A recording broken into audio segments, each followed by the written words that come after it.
Just enough time. Yeah, you ain't kidding. Starting. That's more than enough. Okay, yeah, that's more than enough. And we are live. We are live now. Hello, Hello. everybody. Welcome back to the channel. I'm very happy to today present my wonderful friend, Chasidy Ryan Ramirez, or as some of you may know her, Indigo Ray Healing. So Yes. I'll just jump right in. You take the lead, introduce yourself, tell us a little bit about yourself, what you're doing, and just this and that. Sure. Okay. Well, my name is Chastity Ryan Ramirez, as you said. I am a psychic empath, tarot reader, and Reiki master, and I've had my business for about 10 years, and I enjoy what I do. So I've been good friends with Lauren here for a good couple of years now, right? We've been like Mm, in indeed, contact with yeah. one another. So I'm super Yes. excited to be here with everyone. So hi. And I must also say that you are now my comeback person as well, because I haven't been posting for a little while. And I was like, this is going to be a perfect video to get back things and just kind of restart everything and get back into doing videos and everything. So I'm really happy that I'm doing this with you today. Glad So happy to oblige, sir. I'm very happy. So yeah, awesome. Yeah. I think that coffee is now starting to kick in because I'm getting really smiley and I'm just, oh my God, Yeah. I need to have more. It's funny you say that because I just recently reopened my YouTube. Like Mm, I've had my YouTube since about 2013, and it was just like yeah, dormant. Like I do most of my work, as you know, on Facebook Live and yeah. Instagram. So I'm hardly on YouTube. But recently I just decided, I was like, hey, you know what? I'm just gonna, you know, and you and I had to talk about it, and I decided to take the plunge. I was like, yep, I'm gonna reopen it and just go for it. And yeah, so Mm, this is pretty much the same for both of us, kind of starting up with YouTube again. So it's pretty cool. So hmm. to I get think ourselves out there again. it's a really beautiful platform because from Mhm.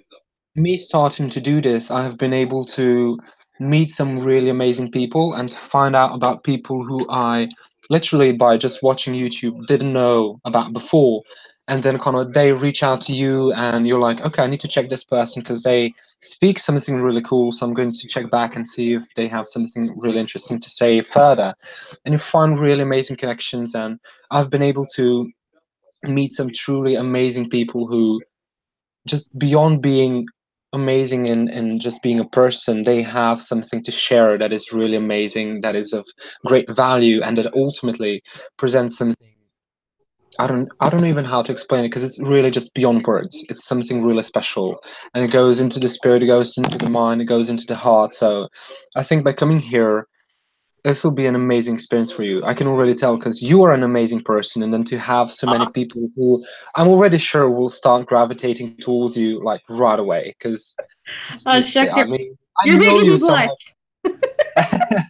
as you should, because you are truly amazing. So yeah, Thank you, sir. Right back at you. Like, I thank you. told you I've had, I know a lot of readers. I have a lot of friends that um, are on this path, and I mean, I was totally blown away. And then I remember just asking you, I was like, "How old are you again? What?" You're like such an old soul. It's like, and Yeah, you have such a natural talent and ability, more than I've seen in a long time, I would say. thank you. So that's I was just like really like taken aback. So Mm. like we've done lives before on my Yes, page on on Facebook. Facebook. So, and I know some of my clients and friends on my page are like, oh, when are you going on live with him again and everything? Because everybody just like loves to watch us. So I'm like, Yeah. okay, well, yeah, well, today it's on YouTube, guys. So hey, watch Yes, it, it's very tune true. in. Yeah, that's really amazing. I honestly, as soon as I started posting like we are going live, people are like, "Wait, when are you going live? Go live?"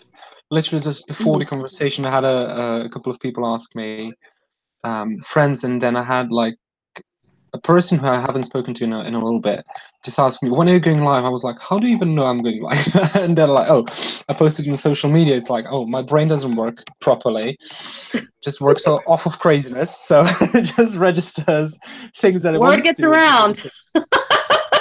It's probably the That's alien brain, isn't it? Yep, word gets around. So now that this is on YouTube, this is just going to be spread out, so everyone's going to see, Yeah, which is that's very cool. true. You can just share it Super, everywhere. I think is super one of the excited. things that, yeah, I think that's one of the downfalls of social media because you can't necessarily share everything from one social media to the next. I think with Instagram you can post like to Facebook and to Twitter, which is amazing, but you can't Hmm. do the reverse with those applications. So I think that's not necessarily too best. So I think this is amazing because you can share it all over the entire social kind of a platform and then share it on other things so people can see, people can hear ultimately our crazy And speaking. it is Our indeed a beautiful thing. And I'm sorry, because well, you're halfway around the world. Like yes, there's a 6 hour time difference right now. yes, very So true. it's morning here and it's evening for you. And the fact that we can do this is like so Yeah, amazing. It's like so cool. it's literally, I love the Yeah. message when I said to you, I'm now going to eat dinner, and you're like, I'm eating breakfast. I'm like, yes, I love this so much. Like Yeah, so right. amazing. Isn't that something? Yeah, It's it's so like, oh my true. god. So freaking true. It's important that we Yeah. are both eating like after all, like it doesn't matter the name of the meal, but it's just like food. Love it. Yes. Yeah. Exactly. So we were both pretty much doing the same thing, just different timing. You're doing dinner, Yeah, I'm doing breakfast, but nonetheless, it's really cool. So yeah, that's very true. It's really amazing. So we should be jumping into our topics then. yes, we are. Yes, we should be. What do you suggest as a first topic? What would you Uh, kind of be inclined to speak about first? well, I'm gonna do a little show and tell for you right now. I got a Mhm. new tarot deck, Yes, yes, and yes, yes. it I'm already excited. was a gift from my best Yes. friend. Early Christmas gift. I got the Mhm. Starman Tarot deck, Oh the my David God, I heard about Bowie that. tarot deck. Oh Yes. wow. Oh my goodness. I am so in love with this deck. It is beautiful. The artwork is very colorful, very Mhm. ethereal, kind of outer world kind of theme. Oh So I'm just wow. going to show Yeah. you guys a couple of cards just to give you an idea. But I would just say for any David Bowie fan or any tarot collector, this is definitely a deck you would want. And it's really on high Yes. demand right now. It's been out of stock on Amazon for a while, and it just came back in stock. Uh, So we get it checked while. out the deck. Is it mass produced or is it self published? Oh no, this is a Lascarbo. So Oh, okay. this is a Okay. mass produced one, but it's limited edition. So like I said, it's constantly running out of stock.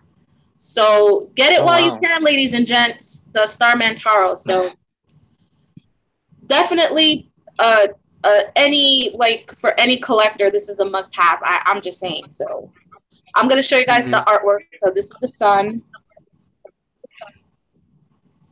Oh and wow. like That's look at that. amazing. Oh wow. It's like I get lost. Like when I look at it, I get lost in the artwork and the like, just the whole energy of it. Yes. And this is the Emperor. You guys can see. Just Oh oh, okay. wow. That's amazing. It's like Wow. really, really colorful and like just very Uh, dreamlike. Like yes. 4D Yeah. stuff. It And reminds this me is a the lot of floral. Arcane Tarot for some reason. Like it's like bordering on like abstract, but still has a lot of like context to it, which is really nice. Yes, I very like. like kind of a dolly, kind of surrealism, Yes. abstract Yeah. going Yeah. on there. Yeah. That's really So amazing. Yeah. So I And just how wanted long to do you share think because now? we're Taro enthusiasts over here. I mean, So I was like, I have to. of course, yeah. I didn't actually bring. I'm actually going to. go quickly to the room and just grab my decks because I have two new decks actually, and I think we spoke about one the other day, if I'm not mistaken. Yes, I think so. Yeah, Yes. but you haven't seen the other one, which is actually quite Okay. different. I'm going to do that Okay. in a second. I'm looking forward to seeing it.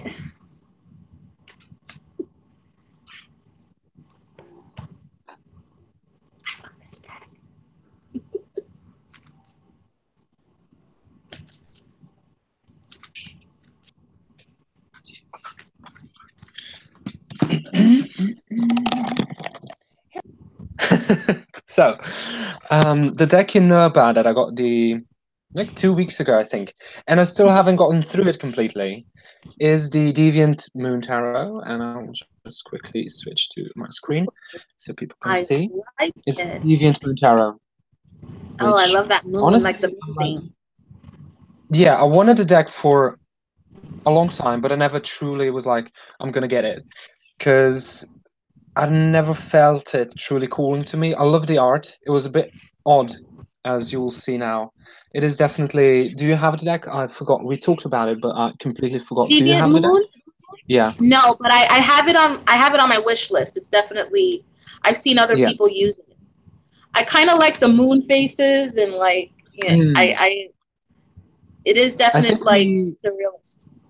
Yeah, I think we spoke about the Queen of Swords, if I'm not mistaken. Yeah, being one of those like really amazing ones. I'm actually gonna pull it out here. Oh my god, this. This was literally like one of those cards that, and honestly, really rarely have a moment with the deck where it's like I'm really feeling it. But as soon as I saw this card, for some reason, the Queen of Swords in this deck, like look at that. Oh wow! I am so, I mean, I was so taken aback. Like this is absolutely amazing, and the message with that she has, if you can see, like really up close, there is a small bit of blood on her sword, which is there is a message Yes. for that even, and it's like she has been fighting for a long time, and you can see her cry, and she's continuing. She isn't giving up, which is oh my god, Absolutely. wow. And then I, you the know, wow, you the and I three of have had long discussions about the yeah, Queen of Swords, yep, and honestly, when it comes to the tarot deck, she gets a bad rap because some people say she's the woman scorned, yeah. or But she's she's just in the general, biatch of the queens. yeah. But I But she feel is that she had to be. yes, very true. I agree with that. I agree with that very much. I think she had to be, because ultimately she has been through some terrible shit. Let's just be frank, and she's Yes, dealing with it the best she can. And what I wanted to say, the next card that also I think a lot of people will consider in tarot community a how do I say this a tiebreaker of whether or not mm-hmm. they are going to get a deck. Three of Swords. Now look at it, Oh wow, I love that. and it's really interesting if you see her hand here. She is Like a trying to touch the sword to see whether or not the pain is real. Now, how yes. many of us can connect to that? How many? Me Literally, as I was all right? day. Yeah, I'll just because say. it's one of those decks that I don't know. I mean, after I get through all of this and I start reading it, because I'm already telling that this is going to be a deck that I'm going to be able to jump into readings just straight away after I continue getting through the cards and just familiarizing myself with the artwork, because it's like so self-explanatory. And also with this, I think there is a real potential for shadow work and self-development, which is really amazing. So I'm looking forward to that.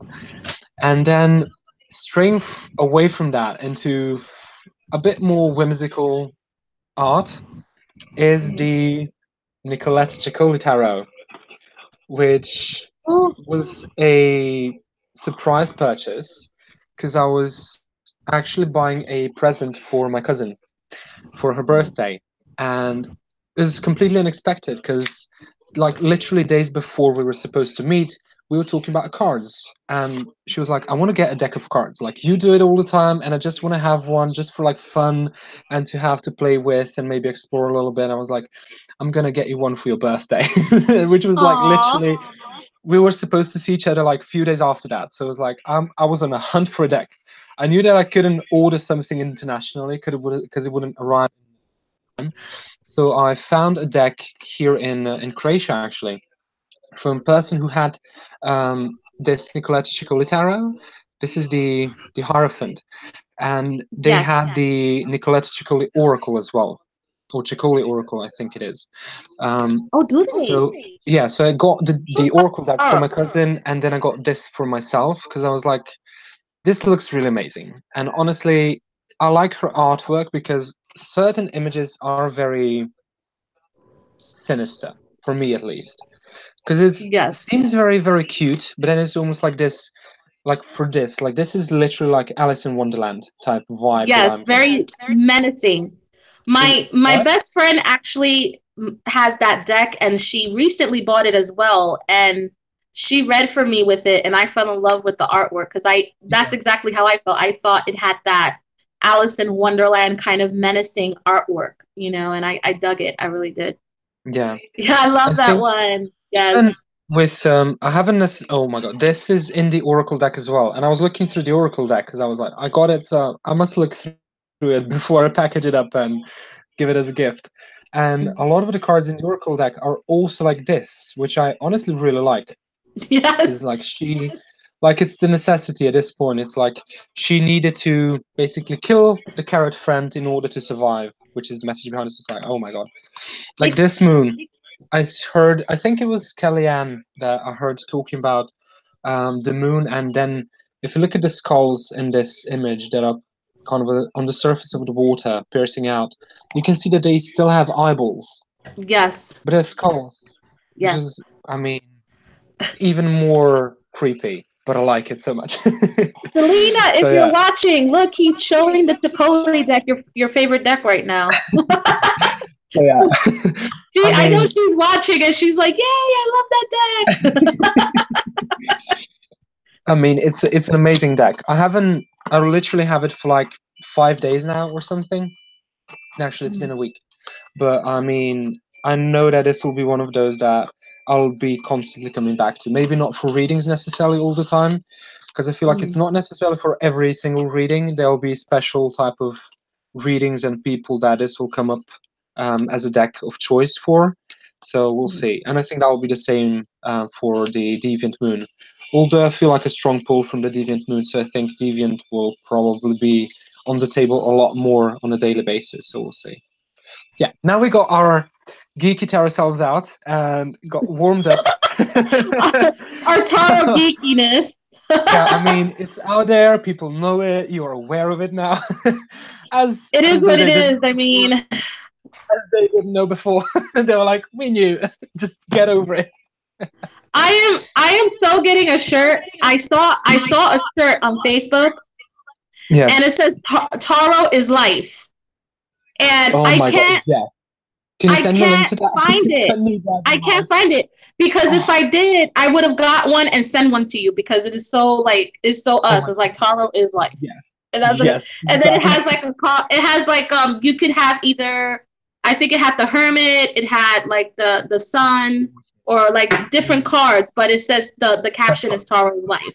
And it's so freaking Yeah. dope. And I was like, I have to have this shirt. Oh my I was looking gosh. through the internet and couldn't find anything, so I was like already on the brink of considering uh, trying to make a design myself and then trying to get that on a shirt and just getting that out there because like I want something like that because it's like you need to spread your tarot enthusiasm with others with just Wave the beyond flag words. They very just need to be high. able to see it on you.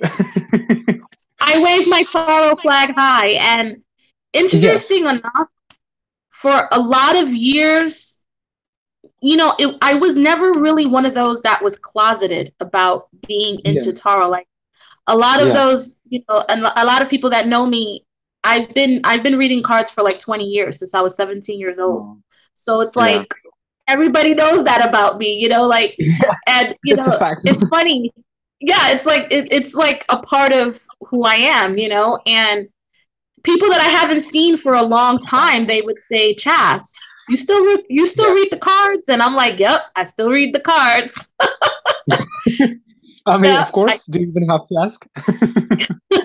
yeah. So it's just it's just been a very like wonderful part of my life. I love reading. I love reading cards. Yeah, Like, um, yeah, it's as long as I can remember. Like I said, 20 years of reading cards, and it's just like yeah, I still have that passion. It's one of the few like deep rooted passions that I have, honestly. yeah. And yeah, so that's why when I get new decks, it's like I'm a kid at a candy store. It's like I'm a little girl on Christmas morning. When I get Literally, a new deck, I'm like, yeah. literally like the Kaleidoscope Tarot right now. Just all the girls like eating all the candy. Literally, that is us with tarot. We don't eat our My cards though, sister. people. Just be aware, we don't eat our cards. We are just very happy to see them and to have them. Yeah, It's it's like like having candy. I like to smell them. I know this is weird. Okay, all right. Mm-mm. It's I actually like to not. smell it. I've heard. Me too. Literally every new deck, first thing, open the box. Oh my god, I can't open it now. And it's this. I need to rip it because I need to Okay. know. You know what? I don't feel bad anymore. I don't feel bad because I I do want you to that, and do I it. okay. I feel You better know what? now. I totally I haven't given a whiff to my deviant yet. It smells nice. It see. smells nice. Okay, I I feel much better now because I thought I was the only like weirdo that just like when I get a new deck, I'm like, No, ooh, new deck no. smell. But I know my Actually, other friends do it too. So Selena, yeah. you do it. I know you're watching, and I know you do it too because we Skype each other. We smell our new cards all the time. So Exposed. Exposed. yeah, On air. exactly. So Um, I think I've heard a lot of people talking, especially on online and in groups on Facebook and stuff like that. I've heard a lot of people talking about they do like a smell of new deck, and I think that's very true. That there is something also really amazing about that because honestly, I have decks that they don't smell really good. I will still use them, but it's like it almost like takes away from the personality. I honestly want to say that the decks that I have now, I haven't had a what's the name of the publisher? Um, US Games. Yes, US Games. okay. I haven't had a deck from them in like years right now, but I do remember that their decks don't smell the best. Honestly, I know that. Los Hey House, Caribbean. is it Hay House decks, right? I have a few Hay House oracles, Honestly, I don't know. I don't have any of their decks. and some of them don't smell very good. Like I think it's the laminate that they use. The glue underneath the lamination, And you know, and a lot of their decks have the gold trimming. So I think it's that laminate they use for the gold trimming that makes it smell bad. What was the deck recently that I bought? And it just had a funny smell. This is so funny. Okay. I think it was disgusting tarot smells. this is an interesting topic, but you know what? It's like we everyone that's watching, I'm sure, can relate to what we're saying. So it's like Yeah, I have no qualms with discussing this. It was so I'm trying. Oh, it was the Psychic Tarot. Is the Psychic Tarot of the Heart yeah, for the by heart. Yeah, yeah. That deck did not smell good at all. It had a weird, funny smell, and they were wow. all stuck together. And I remember just kind of like pulling them That's apart because they were all stuck, and it had a funny smell, and I didn't like it. I was like, it took me a while to like connect with it because of that. I think I was put off, yeah, and yeah. I know the feeling. I, Yeah, you understand what I'm saying, right? Because I feel like the smell aspect is kind of like when you have a new book. You notice when yes. you Oh have a my. new book and it's you smell the Oh, book and you get really into it. It's the yeah, same kind of dynamic with tarot decks. I feel yeah, yeah. that Don't that even whole get me new book started. you smell Oh my smell. god, new. Oh my god. Okay, so um, you get it, because that's how yeah, I feel about it. I feel like it's like the new book smell. You know, yeah, like the yeah, book smells good, you get into it. You like it. You like yeah, yes. it's like you, And I think it has a lot to do with glue. With books, it has a lot to do with glue. Because I've when I went to high school, actually, was like the practical part of my schooling was in a printing shop or a printing firm, whatever you want to call it. And the smell of glue is really intense, and that is what you smell in books. So you have some that may be a better quality glue that will actually smell really good, while others are like really terrible and you literally are getting sick. And this is not people. We are not sniffing glue. We are not on drugs. We're not huffing, guys. We're not huffing. Just when you are working there, you have to smell glue all day long. So people just be aware of that. But another thing that I Everybody's wanted to probably watching like they're tell, like, sniffing stuff. This is what not drugs are good. you on right now? Are you on glue or something more organic? But what I wanted to say with the cards is actually when you have the lamination happen, if the temperature of the actual while it's kind of laminating, if the temperature of the actual kind of wheels that put the plastic too high, then it smells like it's burnt, and that's why it smells Right. bad. If it's like done under normal temperature and the pressure is maybe a bit higher, then you get like a really nice blend and it's not smelling terribly. Otherwise, it's going to smell like shit, literally. So, saying it how it is. That's why I like So Blue true. Angel. That's why I like Blue Angel decks. They smell nice. They're laminated amazingly, and like literally, I have a deck that's with me for 4 years, maybe five now, and it's not showing any wear or tear at all. And it smells Oh, good I still. have one. I Which have one? one Blue Angel deck. Is it Lucy It Cavendish? is, Because I only have Lucy Cavendish and one Stacey oh, DeMarco. Lucy. No, actually, yeah, I have several Lucy Cavendish. I have the Fairy Tale Oracle Yes, I with don't have her, that one. I and like it. Yeah. I have the Dragon Fae, I have that one. The first edition or the second edition? the first one. With the star as the backing. Yes, Oh my god. Oh, yes. I call that the Targaryen deck because it's like it reminds me Yeah. of Daenerys Targaryen. Yes. I need to Right? get a deck out now because yeah, as soon as like new Game of Thrones comes out, I need to get a deck out as well. Just kind of going through it alongside. I Oh, have it because remember we did a live and I was using the Game of Thrones Taro. I geeked yeah, out when I found out they made a Taro deck. I was like, yeah, OMG, I have to get my hands on this. yeah. It's really cool, but I'm gonna tell you something. I'm not a fan of the laminate they used or the printing. Oh, you have the You're deck? gonna see when you yeah, it's not gloss. It's like a weird kind of Is it like matte or is a it? matte. It's like a weird kind of matte. You'll see what I'm saying. It's not so much like a smooth surface. So it's kind of Is it weird. Like when like I level index? shuffle, Is it like level index? Because they don't have like lamination. They just have this spray basically that's acting like lamination, and yes. it no, not good. Like this is Raven's Prophecy Tarot, and the camera is really shitty. I wanted to do this on my phone, but not working. And it like there is like literal dirt. You can see this black thing here. Like it literally picks up dirt. Not good at all. Like I love Yeah, Levelin. I love their decks. Like my Terror Vampires in this deck, I love them beyond words. But the quality is shit in that sense. Because it's not like give me plastic. Here, just give me plastic. Because I want it to last. If I'm buying a deck, I don't want to be like using it for a year and then throwing it away. Give me something that lasts. Which I think US Games exactly. has it good with that because their decks last. To my Yes, Rider Waite after 5 years did start falling apart and plastic did start coming off, but that's like daily use, so I would get that. But like with this deck, I mean, the art book is really stunning, so like, please invest in something that lasts. I mean, I yeah. think what So they were. I feel like what they were going with was like a parchment feel. yeah, Since it's old world kind of theme. doesn't work. Um, but it's like a parchment. It's like it's textured, like Yeah, a parchment kind yeah, of, yeah, yeah, and it's like a matte. It's like a matte finish, yeah. and I'm not feeling it. I don't like when I shuffle it because it feels like it's scratching the other cards, like when you're Yes, exactly. Like shuffling, and you can hear it in the sound. Like literally, I don't know if you can hear this, but you can literally yeah, hear like it's like it's annoying. I'm really disappointed that they went there and they did that. But I guess in retro, like I said, I think they were just trying to go with like a parchment theme, yeah.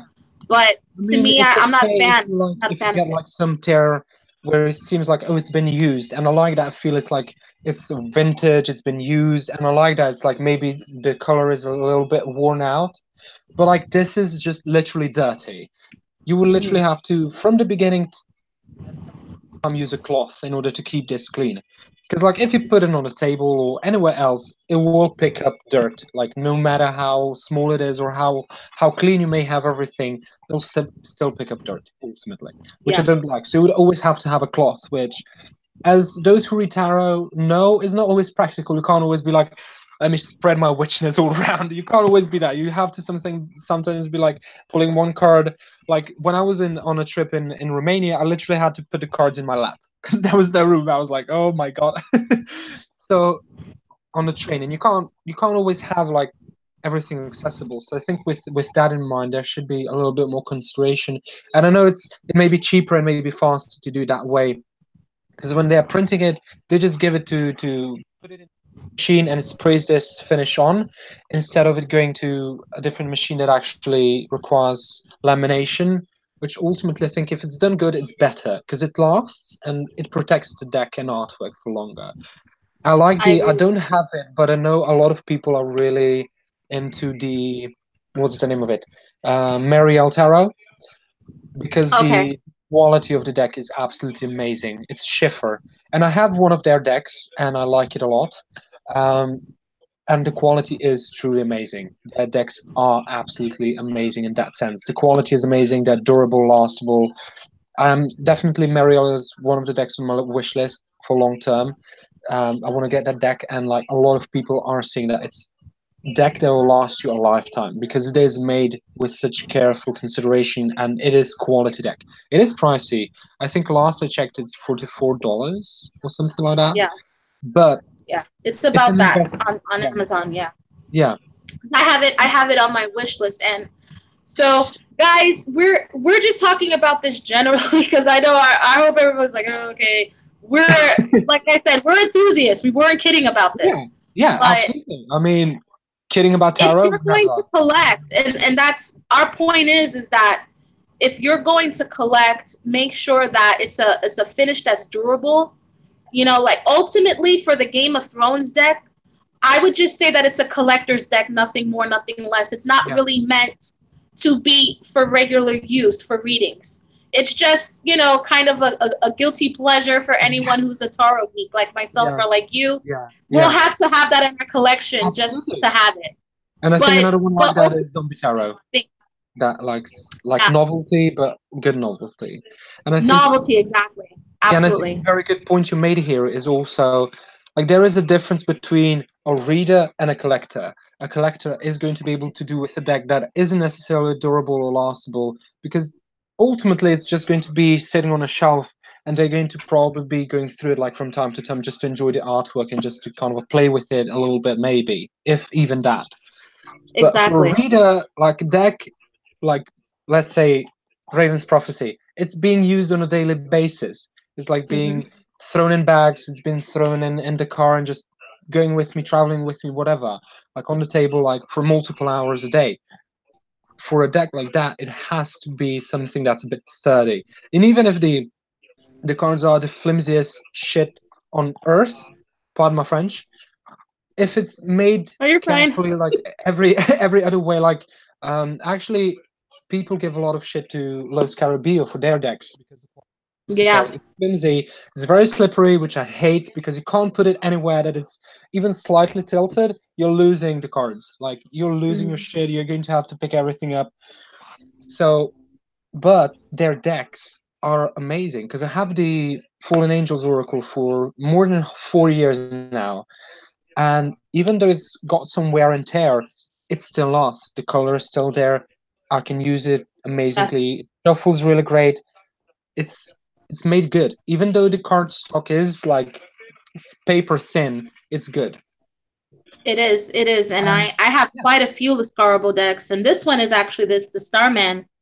And I'm mhm. gonna tell you, in my personal opinion, they've leveled up. They've upped their game with their Really, card deck as far as with the laminate and the quality. Because I haven't when you bought a new when you Los get this Caribbean deck deck, if you for. get your hands on it, you'll see the difference with this one. So Is the card stock thicker now as well? it's thick. It's thicker and it's a little larger than usual because the Lascarable decks are like regular size. Yeah, You know, wider. It's this one's bigger. Yeah, they're It's a usually little, just it's a very little harder tall to and shuffle. very slim. Very tall and very slim. Yes, it's a little larger than usual, but I guess because of the artwork and because it's a limited edition, that's why. So, Hmm. but Okay. it is like they've really gotten a lot better. And I also got the after taro and the before taro, which is Yeah. also the scarable, and the laminate is very good with that also. And they're smaller. They're like mid size, I would say. So it's Yeah. pretty cool. Um, but so yeah, so I wonder what everyone's saying right now. They're like, gosh, what taro geeks. I think we can turn on comments. I just don't know where. Honestly. Oh no, we have a chat here. That's just for us. We would actually have to open, like, I'm going to open my phone and see if somebody is commenting something. um, Um, maybe they're just like, just turn this off. We are bored. Sorry, We don't want to be guys. listening to We're that. we're not we're not ignoring you. It's like we don't see the chat, so I don't want Yeah. you guys to think we're totally like ignoring you guys because we're not. I'm So honestly like, I'm so freaking stupid. I'm saying like, I didn't get a Los Caribbean deck in years, and I literally have a new Nicolet's Chicolitaro right next to me. And I'm just now opening it up and realizing, oh, it's Los Caribbean, and I'm trying it out. It's like, oh wow, this is actually really great. I can see the difference now. I can see the difference. I'm literally like here, and I'm like not noticing that I have this deck. I just looked over, and it's like, wait, I have Los Caribbean right next to me. Oh my god. Okay, let's see if there is any comments now, because if you are here and you would just like to say hi or you have any questions, just post them below, ask us things. Let me yeah, just. like what are your favorite decks right now? Because I'm sure because I know pretty Oh, much oh everybody's my watching God! this. There is a lot, and we have not noticed any of them. Literally. Oh, see, I had a feeling because I'm like we've been on for a while We are and famous. We are there's famous. no chat yet. I'm like, wait a minute here. I haven't. Guys, Like, oh my God! apologies. We're not Sorry, ignoring people. y'all. Yeah. Sorry. We are very, really, really sorry, but like we didn't. Ashley Jade is with us. We have Yes. Tiffany, we have Claudia. She's like, oh my God, I have that deck. Yes. I think she talks about the Deviant Moon. If you're still with us, um, Claudia, which deck were you talking about? The Deviant Moon or the Nicolas Chicoli or the Starman Tarot? Because I wasn't necessarily um And she has the Chicoli. She has the Chicoli one. Yeah. the Chicoli. Okay. Yes. Okay, there is so we commenting. Yes, you are commenting. Notice. So yeah, we will now be kind of in comments as well. So if you have any questions or whatever, just ask us. Kind of come along as we kind of talk. I'm gonna do this, but I need to. How to turn off the sound? What is sound? Oh my god. Um, how does YouTube work? I'm literally trying to figure this out. Oh wait. Do I need to? Okay, that's how it works. I just need Yay. to put my phone on mute. That's how it works. But it's funny because I What do do the you? same thing when I'm on. I do the same thing when I'm on Facebook Live because there's always a lag on my Oh, laptop. sorry. So Yeah, I go on my phone to check the chat and then I just put it on yeah, silent. That's what I do. yeah, yeah. I did that now. So Ashley actually said it was the Starman Tarot that she was talking about. She has the Starman Tarot that you have. Oh, okay. Okay, and Ashley also said that you're getting her a Sailor Moon deck for Yes, Christmas. yes. And Okay, it's is so funny that a new because deck? she called me this morning and she said, I know what I want for Christmas. And I'm like, okay, what do you she's like, I want the Sailor Moon Taro. She's like, I want you to get it I've for me. I was never, like, okay. I've never heard of that deck. Is that something new, or is it for a Yes. while? I would imagine because I know that they had the Hello Kitty Taro, which is from Sanrio. And the Sailor Moon, I had no idea that they had a deck, actually. So I'm Oh, wondering who's producing it.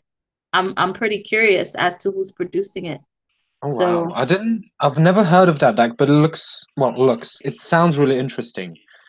So yes, probably after Sailor this Moon chat, is an anime. You've ever seen the anime Sailor Moon?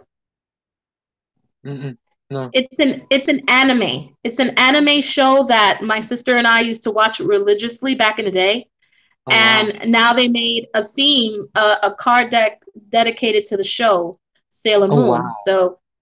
So yeah, just when you get a chance, I like need just to, Google Sailor. Yeah, so it's yeah. an anime. It's a really Actually, popular like classic anime. I didn't know about. I never heard about the cartoon even, which is very interesting. Did you Yeah. see the Mystic Manga Tarot? I've heard about this Yes, one I a lot. did. I actually want to get Yes. that deck. It looks really interesting. For some reason, it's like, Yes. And I think, if I'm not mistaken, the book is actually written by Barbara Moore as well, which should be Okay. delicious to read. So Yes. I would. probably Yeah, because she I'll does good be. stuff. I think I have like two of her stuff, I think. I gotta look. Mm. But yeah, she does good stuff. Um, what I wanted to get for a while was the DC Tarot deck, the Justice League Tarot. And Oh, nice. I'm so upset that I was like, I'll get it eventually because it was another Lascarabo that was limited edition, and now Yeah. it's out of print. It's out of print, and it's like $200 now. Okay, Jesus so Lord.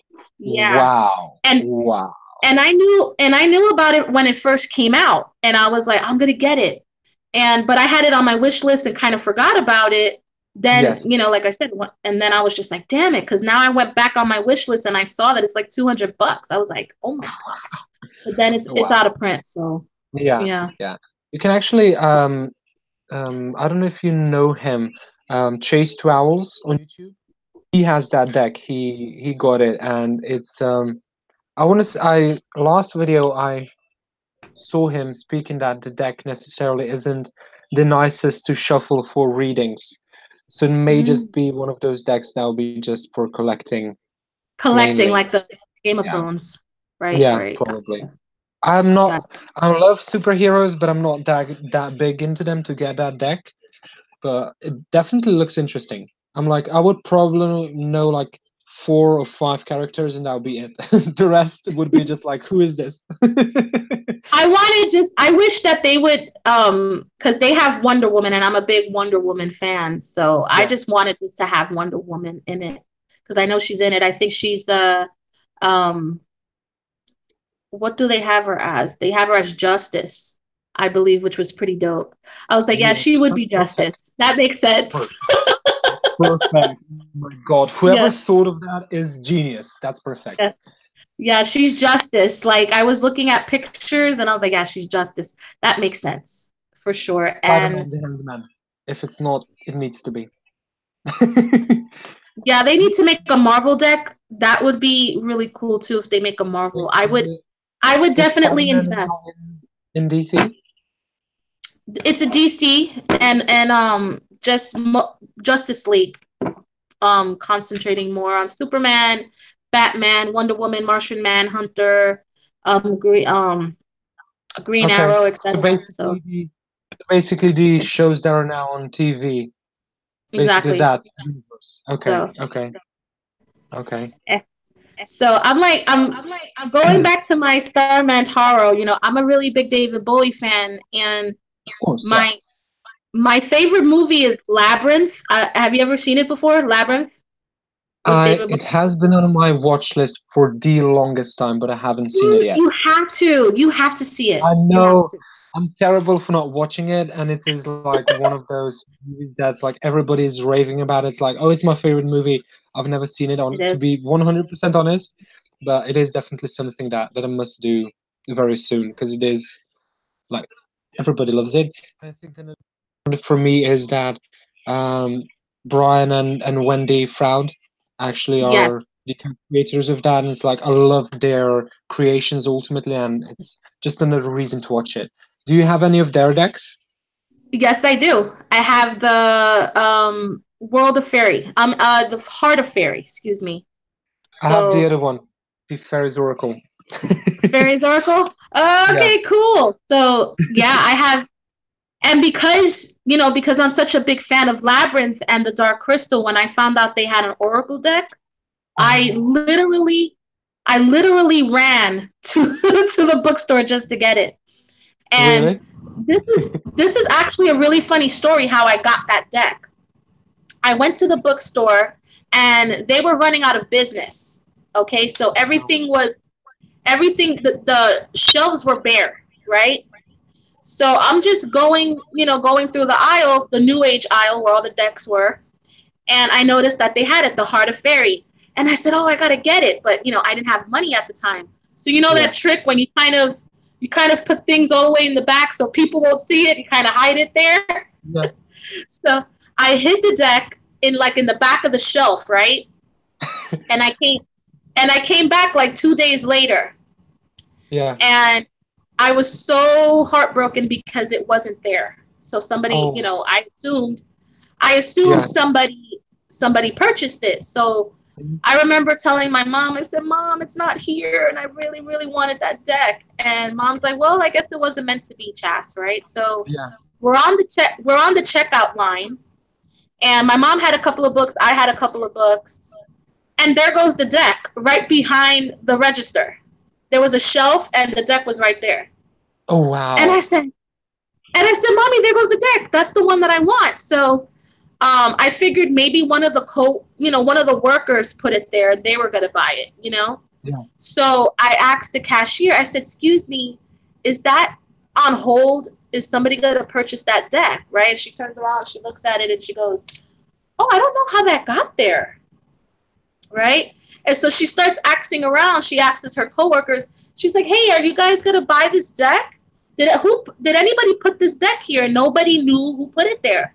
Nobody. Wow.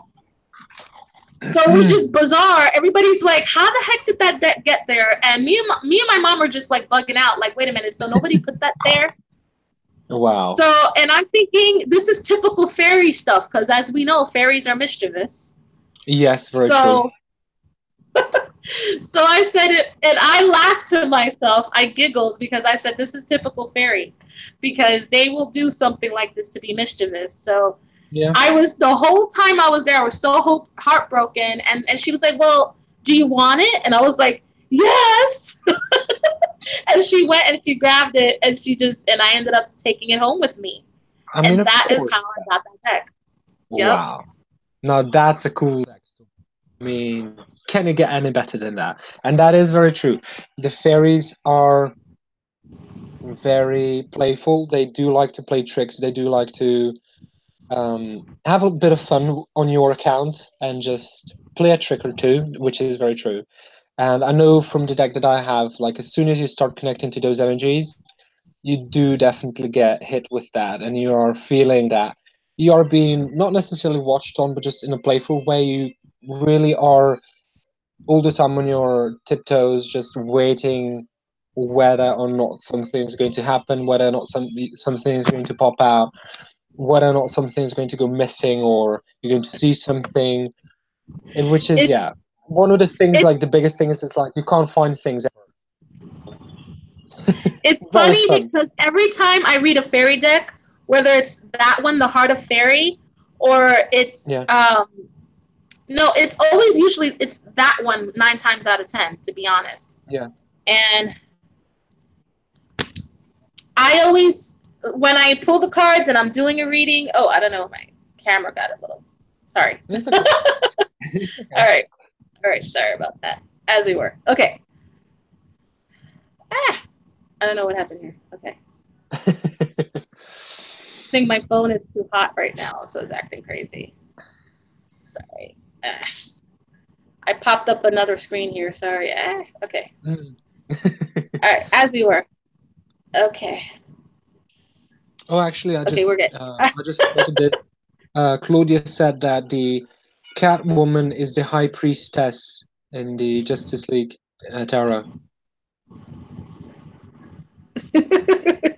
which Okay. it would All make right. sense. So, but every time I read that heart, oh, What did she say? Catwoman is what? High priestess. Oh, okay. Yeah, I could see that. I could totally see that. It fits. Yeah. It really, really fits. Yes. Yes. So, but you know what? That if it ever goes down like in price, or maybe that'll just probably be a splurge. But $200 is kind of out of my price range. It's a But lot. eventually, It's a lot. maybe I'll get my hands on it. Yeah, it's pretty much the same as the Fallen Angel Oracle. It's really at this point really expensive, and I think I saw one going for almost like $2,000, which I was like, Hmm. wait, are you completely crazy or just not of this planet? I was like, who's gonna pay that much money? We have a new watcher. We have Flamez who says hi. They just Hello. joined the. I don't know if it's a man or a woman, but they just joined us. So hello to you. Um, Hello. Welcome. we have had our tarot geekiness come out. So Big time. Oh my. big time, big time. But I mean, it's Totally who we are. It has unexpected, to. but I hey, mean, it is. is it really unexpected? Because it's us. It's us. It's not unexpected. It's no. It's what we do. It's what we do, and it's funny because I think one of your friends asked if this broadcast is gonna be Tara related, and Yeah, I would say very. Yeah. the first couple of minutes has been, Yeah. I definitely mean, about couple of Tara. minutes, So almost 1 hour of okay, tarot. Yeah, as holy soon as crap. you Okay, asked, like, is it going to be about tarot? And I was like, yes. It's like, you can post that all over my group. It's like, if it's not about tarot, don't post it. But it's like, if it's about tarot, just talk about it. It's like, hell yeah. yes. Okay, guys. Sorry to It's have okay. gone on a tangent like this, but But again, it's this is what we important. do. It's a part of us. It's what we do on a daily basis, which is another thing. For those of you who are not aware, both of us lead a spiritual tarot business, each of our Hmm. own. So it is a part of our daily life, just beyond being something that we truly love. It's a part of our work. It's a part of our passion and drive in life. So ultimately, we have to talk about it. So, Absolutely, and it's I fun. agree. And it's fun to talk about it because you get to learn so much, you get to explore so many different things and learn new things ultimately, and enjoy beautiful artwork in the process. Which Yeah, who doesn't love and beautiful artwork? to get into the spiritual aspect of it, Taro for me has opened so many doors spiritually, Yeah, and it really helped me develop a sense of that connection with spirit, yeah, and for the longest time I always knew that I had gifts, I always had abilities that I was scared of and did not understand. But yes, Taro was my gateway. My Taro was my way of understanding, yeah, and it started there. It's my foundation, and it always has been. Like everyone has their own foundation, their own gateway, yes, very and true. for me it was Taro. Like I said, I started reading when I was a teenager. I was 17. I was just fascinated by them, and I just wanted to learn more, and I would just, I would play with them, Hmm. learn the symbolism and the meanings, and Yeah, um, it was also very therapeutic too. Interesting enough, like yeah, I would, whenever I was upset or I just wanted to, kind of escape a bit, I would go into my room and kind of pull my cards out, like hmm, and just mess around with them. So it was just it did so much for me on that level, and it did yeah, kind of, I do consider it one of the catalysts for my spiritual journey. I do, yeah, learning tarot and becoming a reader, and yeah. Same for me. and so I think as far as our path, because we, this is part of our discussion, and Hmm. there's Yes, Pat. that's very true. There goes Mr. August. Oh, He wants to get into the what's his name? camera. Hello. What's his name? That's my familiar. Oh He's wow! like, I hey, mean, he's like white as snow. I love that. I have one that's Yeah. black as night. Oh, okay. Yeah, he's being an He's attention chilling. whore, right? He wants to talk about tarot as well. He's just like, witchiness. I'm here. I'm here. Hey, when I read, he plays with the cards. Like I'll lay out cards in a spread, and he'll start smacking them around. I'm like, hey, quit that. Mm. Literally, Okay, but my cat exactly. I have several cats, and the black cat that is my cat. Literally, like every time the cards out, he will just want to be close to them. The other cats run away. They're like they sniff them and they're like, we are not into that. We are going away. Like, boy, get it away from us. But he's like, I want to be here. I want to enjoy this. I want to look at this. I want to sniff it. I want to scratch it, whatever. So I completely get that. They're it's really something special, and animals in that sense can also sense that. I think on some level when you're working with that connection to energy, you're connecting to the energy of the card and of a person ultimately at that moment. So it makes sense, yeah. yeah, So I wanted to say also that a big thing for me as we are talking about spiritual paths, and then we can kind of jump into the first topic then, because it has yes. been an hour, so we should probably at this point. I think it's time. And I think I it's think, definitely time. yeah, I agree with that. What's the name of it? I wanted to say that I agree with you in that sense, and I think a big part for me was confidence that I was able to build with tarot and with the Yeah. cards, because it's almost like you are expressing your voice uniquely. And for me, it was in a lot of ways, it was about switching from someone who didn't feel like they had something to say ultimately to someone who had to say everything about everyone and everything around them, basically. And ultimately that gives a power, responsibility, but it also gives confidence because you're able to say like, okay, maybe in this situation I can actually say something, not because I know what I'm speaking of, but because I have an idea, and maybe it's just that, maybe it will work, maybe it won't work, but I have to say it, and it's my choice whether or not I choose to do it or not. And I think that's another big thing for me at least, and I think with a lot of people, because in that situation, sometimes you don't even realize what you're doing when you're reading cards, which is truly amazing to me. Because I know sometimes I'm just starting a reading that's supposed to be like 15 minutes, like scheduled readings or like recorded reading, and I'm like, I'm reading, just shuffling, reading another. I'm just like getting into the moment, getting into the groove, and by the time that I feel I'm finishing up the reading, it's already been like 25 minutes or 30 minutes, and I'm like, oh my god, because you really like as you get into that moment, sometimes almost like that other self comes out on some level, the tarot self.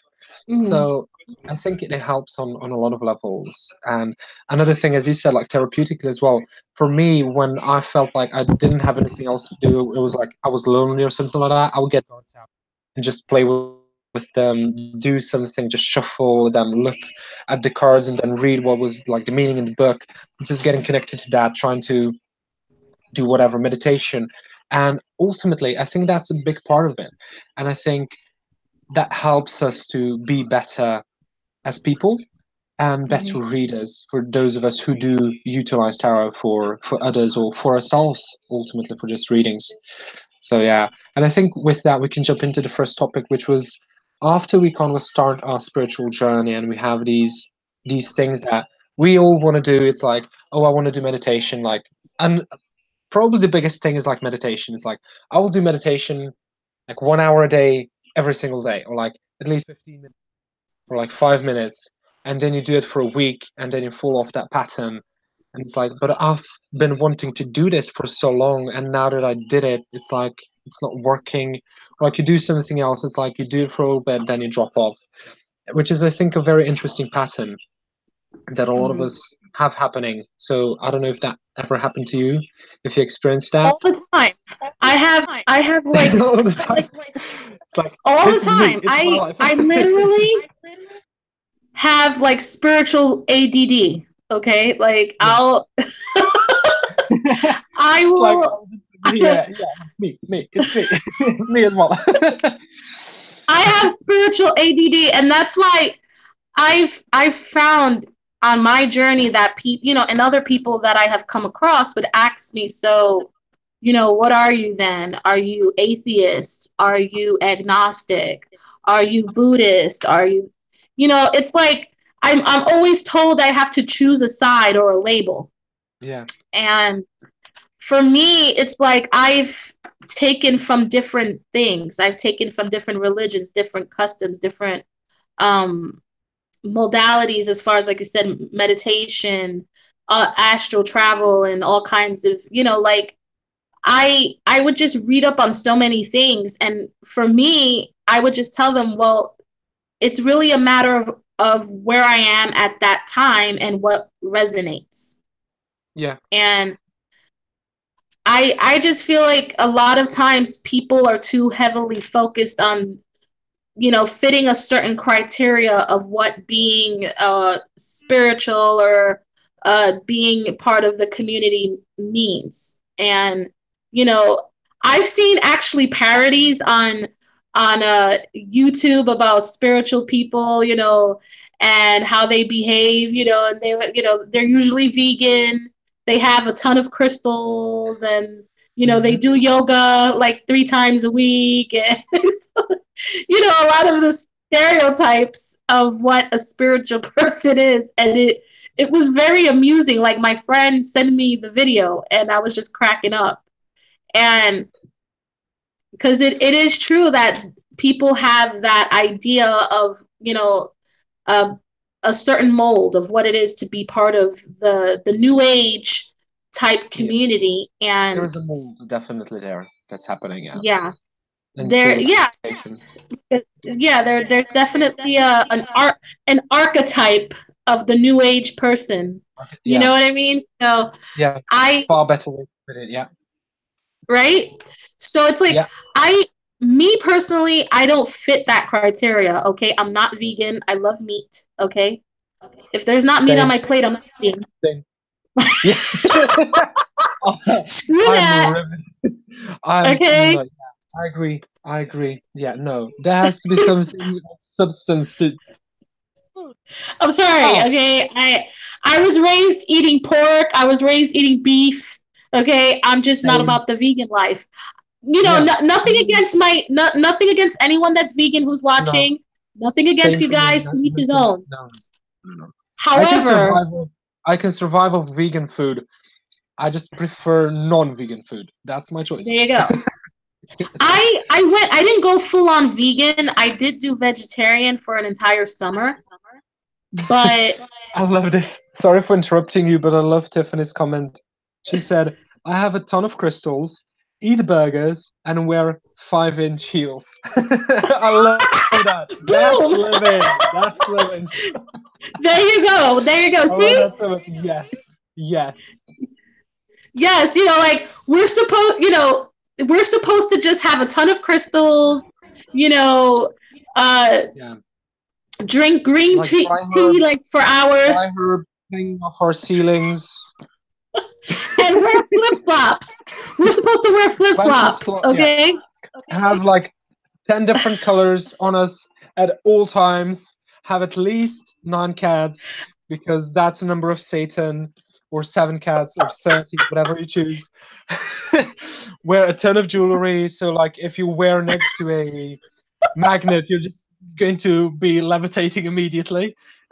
So yeah. Oh my, you know what? You just said a mouthful just now. You mentioned, we're not supposed to be dark.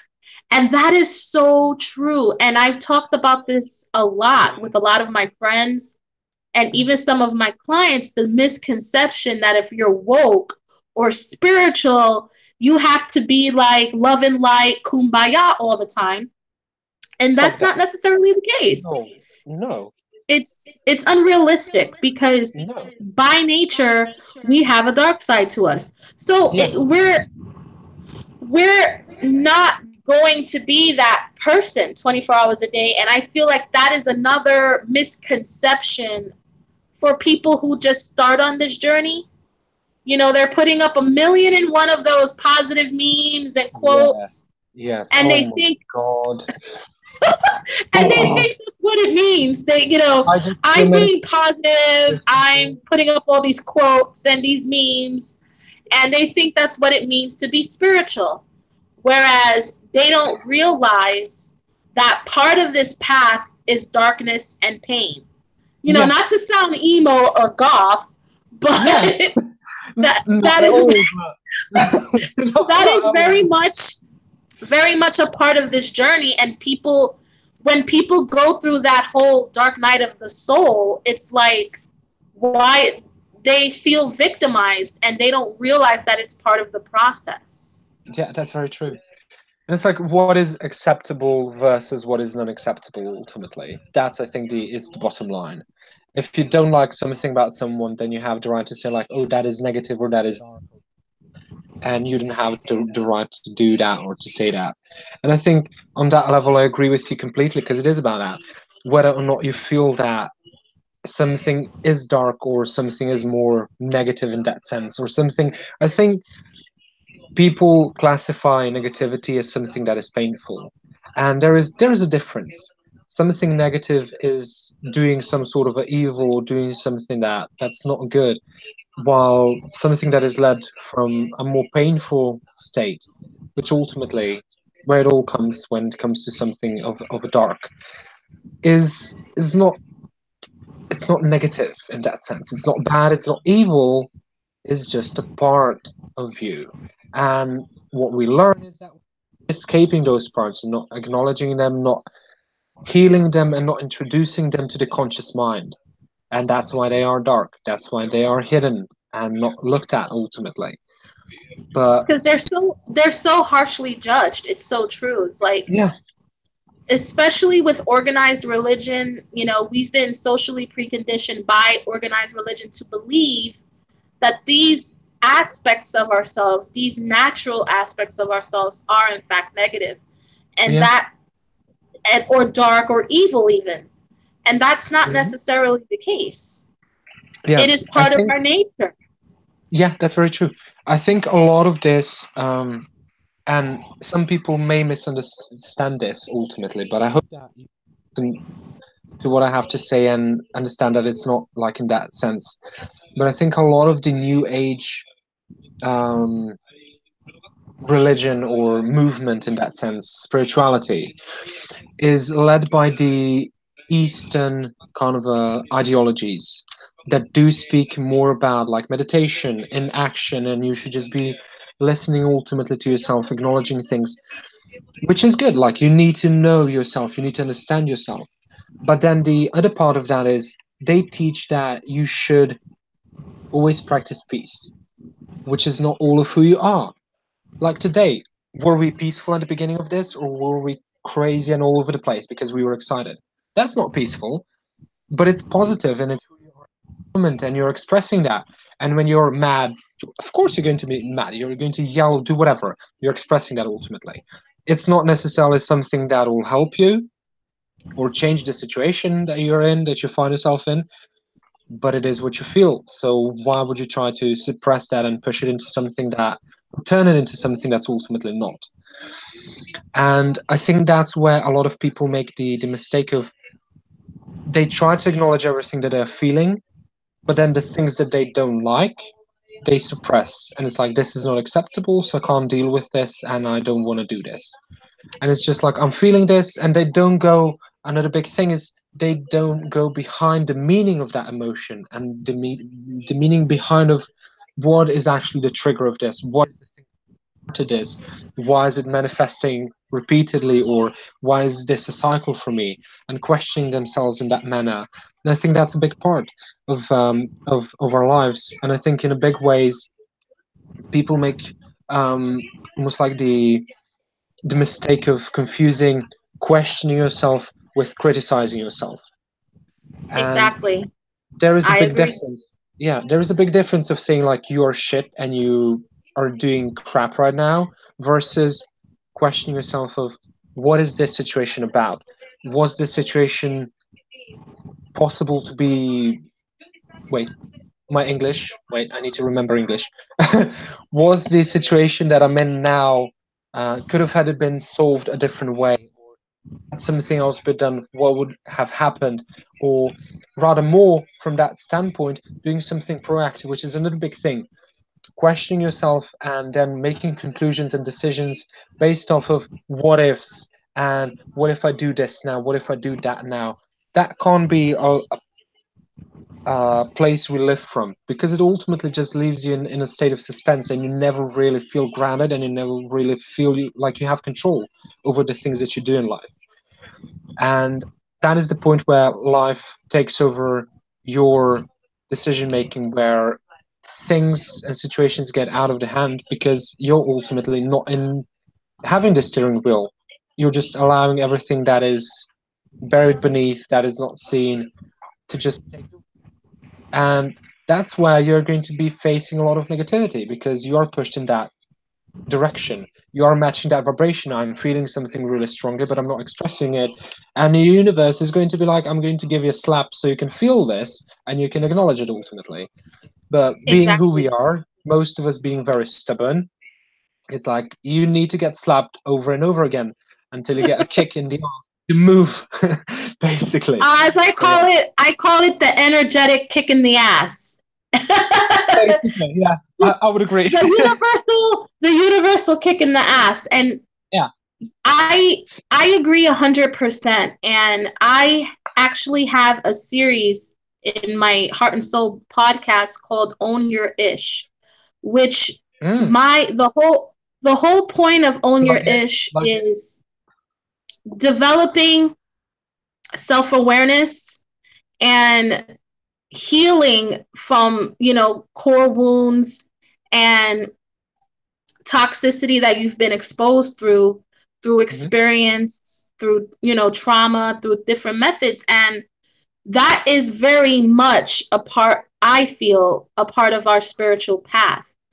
Yeah. And for me personally, and I'm sure you could, agree on this, part of ascension, part of evolving, part of growth on this path overall starts with taking responsibility for yourself Yeah. and your actions.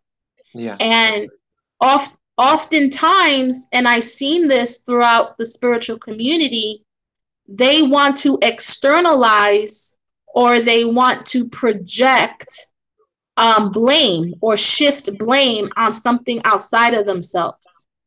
Yeah. Like something triggered them, something, or somebody did something to them, to cause them to behave this way or caused their situation to be what it is. And one thing that I've noticed that I've seen a lot is the concept of spiritual attack, and using Yeah. spiritual attack as an excuse as to why their situation, is the way it is, that it's not in its best state.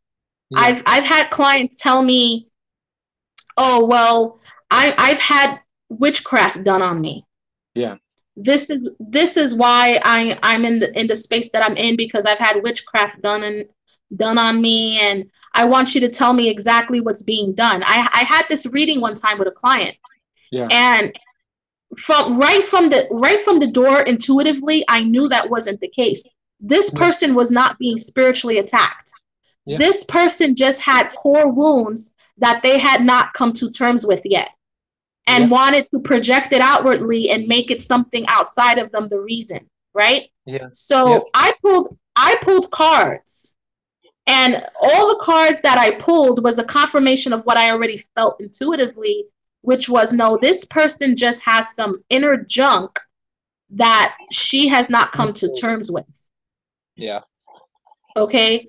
And I'm brutally honest during my readings. I don't sugarcoat. What I As it see should is be. what I get. Yeah. So people who've read with me know this about me. So when I I can confirm. I broke it down. Yes. So you already know. So I remember just telling her, I You said, spill the tea. "Listen, Spill the tea. I'm just going to tell you that that's not the case here. The case is there's certain things, certain painful wounds that you have that you are refusing to come to terms with." And it's the thing is that on a spiritual level, when Hmm. you're not facing your demons, they will haunt you. Yeah. And Yeah. oftentimes these outside entities you think are attacking you are actually your own spiritual self, facets of yourself that is coming back to haunt you. Seriously, like, and I had learned that on my path. Yeah. Yeah, that is very true. Oftentimes, and I know this, and I can confirm this because I am working with a group on Facebook actually where most of my clients do come from, and it is um, about like witchcraft and voodoo type stuff. So you do have a lot of people who do actually have spells on them and stuff like that, and it's actually sometimes really well. Sometimes it is very easy to differentiate that feeling of actually having something on someone as far as like magic or some intention that has been set on to them or whatever versus someone who is literally just having a lot of issues that they will rather blame on something externally ultimately instead of looking at that and trying to acknowledge it for something that is more painful in that situation. And I can completely understand that. And that is what we learn. As I mentioned before, that is something that we learn from the get go. It's like if something is not pleasurable, if something is not good, you should push it away and forget about it and not ever look at it. Which Yeah, and we repeat that cycle over and over in our lives until that breaking point where everything falls apart and you're forced to do so. To look at everything to have that moment of video. Sorry. and We interesting also enough, this person got really angry at me and really thought really like, yeah, she thought I was saying that there's no such thing as spiritual attack. And there are no, that's there's not different. that's not what I'm saying here. What I'm saying is, I mean, come on. Given what I do for a living and how I was raised, I'm not in any way, shape, or form saying that spiritual attack does not exist. What I am saying is that that is not the case here. Yeah, Okay. And it's there's some sort of underlying pathological behavior here that you have to work on with yourself. This is yeah, not spiritual. This is not under the spectrum of spiritual attack, because like you said, I would have felt it from the gate. I would have known, like, yeah, even before I pulled cards, I would have said, yeah, something's going on here, yeah, because definitely.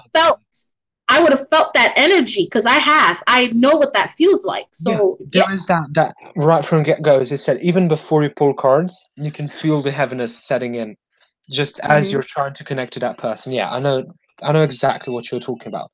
You can definitely Yeah. tell. So And it's I was raised around it. I was raised around Santeria my whole life. I was raised Mhm. around the craft. So for me to say that spiritual attack does not exist, that, that will be ridiculous, Yeah, because I know for a fact it does. It's just that there's a it's not difference. always the case. And I find, and I've seen this a lot, that when things are going south with people in the community, right away, oh, I'm being spiritually attacked. I'm being spiritually attacked. Yeah, And 9 times out of 10, that's not the case. They're just sort of victimizing themselves and not taking responsibility for their behavior. And like I said, they want to make that the scapegoat. Oh, I'm being spiritually attacked. That's what it is. And that's not usually the case. yeah, that's very true. There is a huge difference, and ultimately, with that, trying to push something on someone and say like, "Oh, this person did something negative to me," and then you oftentimes have people who will do counter spells and go like, "I want to attack someone because they attacked me," while they And have, it's just paranoia. It's just yeah, paranoia because nobody's doing anything to them, but their paranoia, their pathological behavior is, the trigger for that. yeah, It has yeah, nothing to do with spirituality. It has to do with the fact that you have this innate fear that somebody's attacking you. yeah, And I have noticed that, and when I have called people out on that, and I have no mhm, qualms with it. Like, I've called people out. I said, wait a minute, this isn't spiritual attack. This is paranoia. This is something deeper, on a deeper internal level. This has nothing to do with that. Okay. And you're just projecting. This is projection. It's not really like somebody's doing anything to you. Yeah, Okay. If you would, in fact, dig in, like you said, if you would kind of introspect yeah, and actually dig in there, you will see that it's not the case, that there's something much deeper going on. But it's just, the truth is, it's just most people don't want to do that because it's extremely painful. Like you said, it is something that is kind of like taboo almost. Like yeah, to do the work, to face your demons, to face the darkness is like, oh, I'm not going to do that. I would never yeah, do that because that's something I just don't want to go there. And I'm like, okay, well, you don't want to go there, but guess what? It's going to come back to haunt you in relationships and connections and in at work. It's going to just show up wherever you go. yeah. That is very true. Because it's not just something that you can escape and say like, oh, now this is behind me, without taking any time or energy. Have a look and to take some time to actually see what is going on ultimately. I completely agree. It's definitely not going to go away. You can run from it as much as you want, but the more you run, the faster it catches up, and sooner you have to face it. And ultimately, for those who still refuse to do so, will get broken down completely to the point where you are bare boned and just having to deal with the ultimate crap and being in that worst of the worst positions. And yeah, it is definitely not the most enjoyable path. And as you said, like it's difficult to do so, but it's something that must be done ultimately. And there is a difference Absolutely. when you have activity as far as energetically like spells and bad intentions or evil eye, whatever you want to call it. There is solution for that, and you can find help, and you can't get rid of that. And ultimately, um, even if you want to send that back to someone, you can do that as well. But there is that difference that needs to be made. If something is not what it seems to be, and I think that's something that I would applaud you for doing, because I think a lot of readers would just choose to say like, oh yeah, you actually have negativity on you, while they could clearly see that it's not actually something just within a person instead of something put on them by someone else or by something else. And it is definitely another easy choice to make, to run away from saying like, okay, I'm going to have to say the harsh truth here is not it's not what you think it is. It's not what you perceive it to be in the sense of spell somebody did this to me, but it's actually crap that you have from before, and you have to look at it, you have to take time to acknowledge what is actually going on, and you have to be honest with yourself and the things that you are expressing, and so on and so on, yada yada yada, saying the same message over again. I think you put it very nicely in that sense. So there's definitely that difference that needs to be made ultimately, going from doing spells or how versus something that is more internally.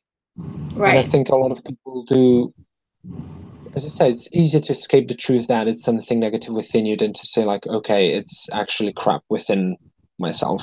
And another big thing is ultimately by refusing to look at things in yourself, having those sort of things left unexplored and unacknowledged, you are at a far greater risk of somebody putting a spell on you, at least in my opinion. I think for a spell to truly work, there has to be something energetically within a person for that intention to set in and to leech off of in the first Yeah, place. I don't know what's your experience or if you agree with me on this topic, but I I do feel do. that there is something that needs to be there in the first place in order for a spell to work within the person Absolutely. that the work is being done on. So by running away from things, by not acknowledging things, people are putting themselves in more risk of actually getting spiritually and energetically attacked than they would if they just acknowledged everything, and if they did have that understanding of I'm feeling this, I'm thinking this is because of that, and just working with that instead of trying to escape it. It's true. And I remember. doing a live a couple of months ago and talking about this very thing. And I quoted something that my grandmother told me, and she's told me many times that as far as the craft, as far as spell work, whatever you're going to do, the key of it all is to have faith in the work that you're doing. If you Yeah. do not believe in it, it will not work. Okay? Yep. With that being said, that could turn on its head, like you said, because if a person is paranoid or if a person is fanatical in their idea of what magic is, Yeah. that, like you said, that will leave them susceptible to dark energy, to negative energy, even attack, because it's Yeah. their own sordid thinking that is attracting that to them. Yeah. Okay. Yeah. That's very true. But again, at the end of the day, it's them attracting it to themselves like a Yeah. magnet. It's not Yep. anyone in particular just doing it for the sake of doing it to attack them for whatever reason. No, it's them and their vibration that is attracting that to them. You know, Yes. Very true. and I remember I went in on that. And that is the misconception of how spell casting and the whole concept of spiritual attack. The one Yeah. thing to keep in mind, how you shield yourself, how you protect yourself. Yeah, you do counter spells. You could do counter spells and things like that. But having this innate knowing that you're protected by your ancestors, by your guides, even by your higher self, having that Yeah. innate knowing that you're protected, no harm can really come to you. Yeah. That's very And, true. Yeah. and that is something that has to be developed. You can't just go around and say, hey, I'm a witch and I cast spells on people. But if some Yeah. understand that if you're casting spells on people, 9 times out of 10, you may be there may be a counter attack. There may be a counter spell done on you. Yeah. That's very true. And Yeah. then what? Yeah. And then what? The whole aspect of it is cause and effect. Understand what you put out there is going to come back. The threefold law, Yeah. right? Exactly. And I When think in I that think sense, of this, if someone mm-hmm, decided to do, sorry for interrupting you once again, um, if they did decide to do something against you, there is already that psychic or energetic link that you have open with that person because you did send something to them first. So for them to be like, I'm going to send something back to you, it's much easier because you did all the work for them. You opened that channel, you connected to them in order to send something to them. So they just have to be like, I'm just going to send something back and I'm not even going to bother about opening a channel because it's open for me. And it's much mm-hmm, easier to get attacked back than it is to send someone something. So I think that's a very, very interesting point. And to um, go off from what you said before, I have a client who I was messaged by recently, and she said that she's having now incrementally better energy after having a couple of readings done with me, which I was really interesting. And now thinking about it, she came to me like with this innate and really deep darkness that you could really feel like this was like a lot of negativity, a lot of people who were not very positive to this person, and a lot of just general darkness, as you would say. And there was the energies that were involved, and a lot of it had to do with her. And that was what I told her, like, you are the protector of your family energetically. She's the strongest among her family, and she is the protector. So when she went down energetically, when she fell into that almost like depression state, everything fell, not just for her but for her entire family, because she was almost like the energetical pillar for all of them. And it's very interesting. As soon as we started talking, I was like, you may want to try this, like energetically, just maybe meditation, or just when you feel like doing something really nice for yourself, and just kind of doing self-loving practices and energy raising practices. Now, like, I think month and a half later, She said like, "Did you do any work on me? Because things are starting to pick up." And I did talk to her in the meantime, and she's like, "I'm practicing the things that we talked about," and this just means that even if there is darkness, you can work on it. It's not inescapable. It's not something that you can't get rid of, and ultimately, you have control over it. No matter who did it, no matter how strong they were, you can get rid of it if you are persistent and if you are willing to do it. And Exactly. this story, I think, to me at least, and to my experience, is the living proof of that idea that you can't get rid of anything by yourself, even if it wasn't necessarily created by you, even if it was sent to you by someone else. It ultimately had, as I said, it had to be attached to something within you that was existing there prior to the actual spell or intention or negativity sent to you. So if you look at that and get rid of that, well, not even necessarily get rid of it, but understand it and know it for what it is, then you can better help yourself in avoiding making patterns with it, avoiding making same mistakes or cycles that are ultimately not healthy. And by doing so, you're taking away that channel that was created by someone else in the first place. Exactly. And a lot of time, and I couldn't have said it any better. Um, a lot of times we'll just be in a dark place. Like, how many, like we just spoke about, we're not always rainbows and butterflies. There's going to be days where we're by definition down in the dumps, in a rut, Mhm. depressed, whatever. And Very being in that place of despair, or being in that, like I said, dark night of the soul phase, um, it's going to leave us open to attracting certain energies to us. yes. And that just sort of comes with the territory. Yeah, And that is very true. again, it's not always the case of spiritual attack. It is simply where we are. Remember what I said earlier when people ask me, I'm like, it all has to do with where I am and what resonates. Like if I'm in a dark Yeah, place, I have to expect that there's going to be dark things attached to that, dark energies and things coming in. But you know what? They have to in order to be transmuted. yeah, Okay. that is And very true. avoiding it and like, oh my God, this is an attack. It's not an attack. It is you facing your own demons, coming to terms with certain darkness within you at that given time that Yeah, needs to be healed, that needs to be acknowledged. yeah, Okay. And that, again, that is something that I find in the spiritual community that is not touched on enough. yeah, Okay. that is very true. Yeah, And all you kind of hear is, oh, you're going through a dark night of the phase, it'll pass. Like, yes, I get it. Everything is temporary, nothing is permanent. yeah, However, these dark night of the soul phases is not temporary. Yeah, it is temporary, but it will happen again at some point in your life. It's going to show up.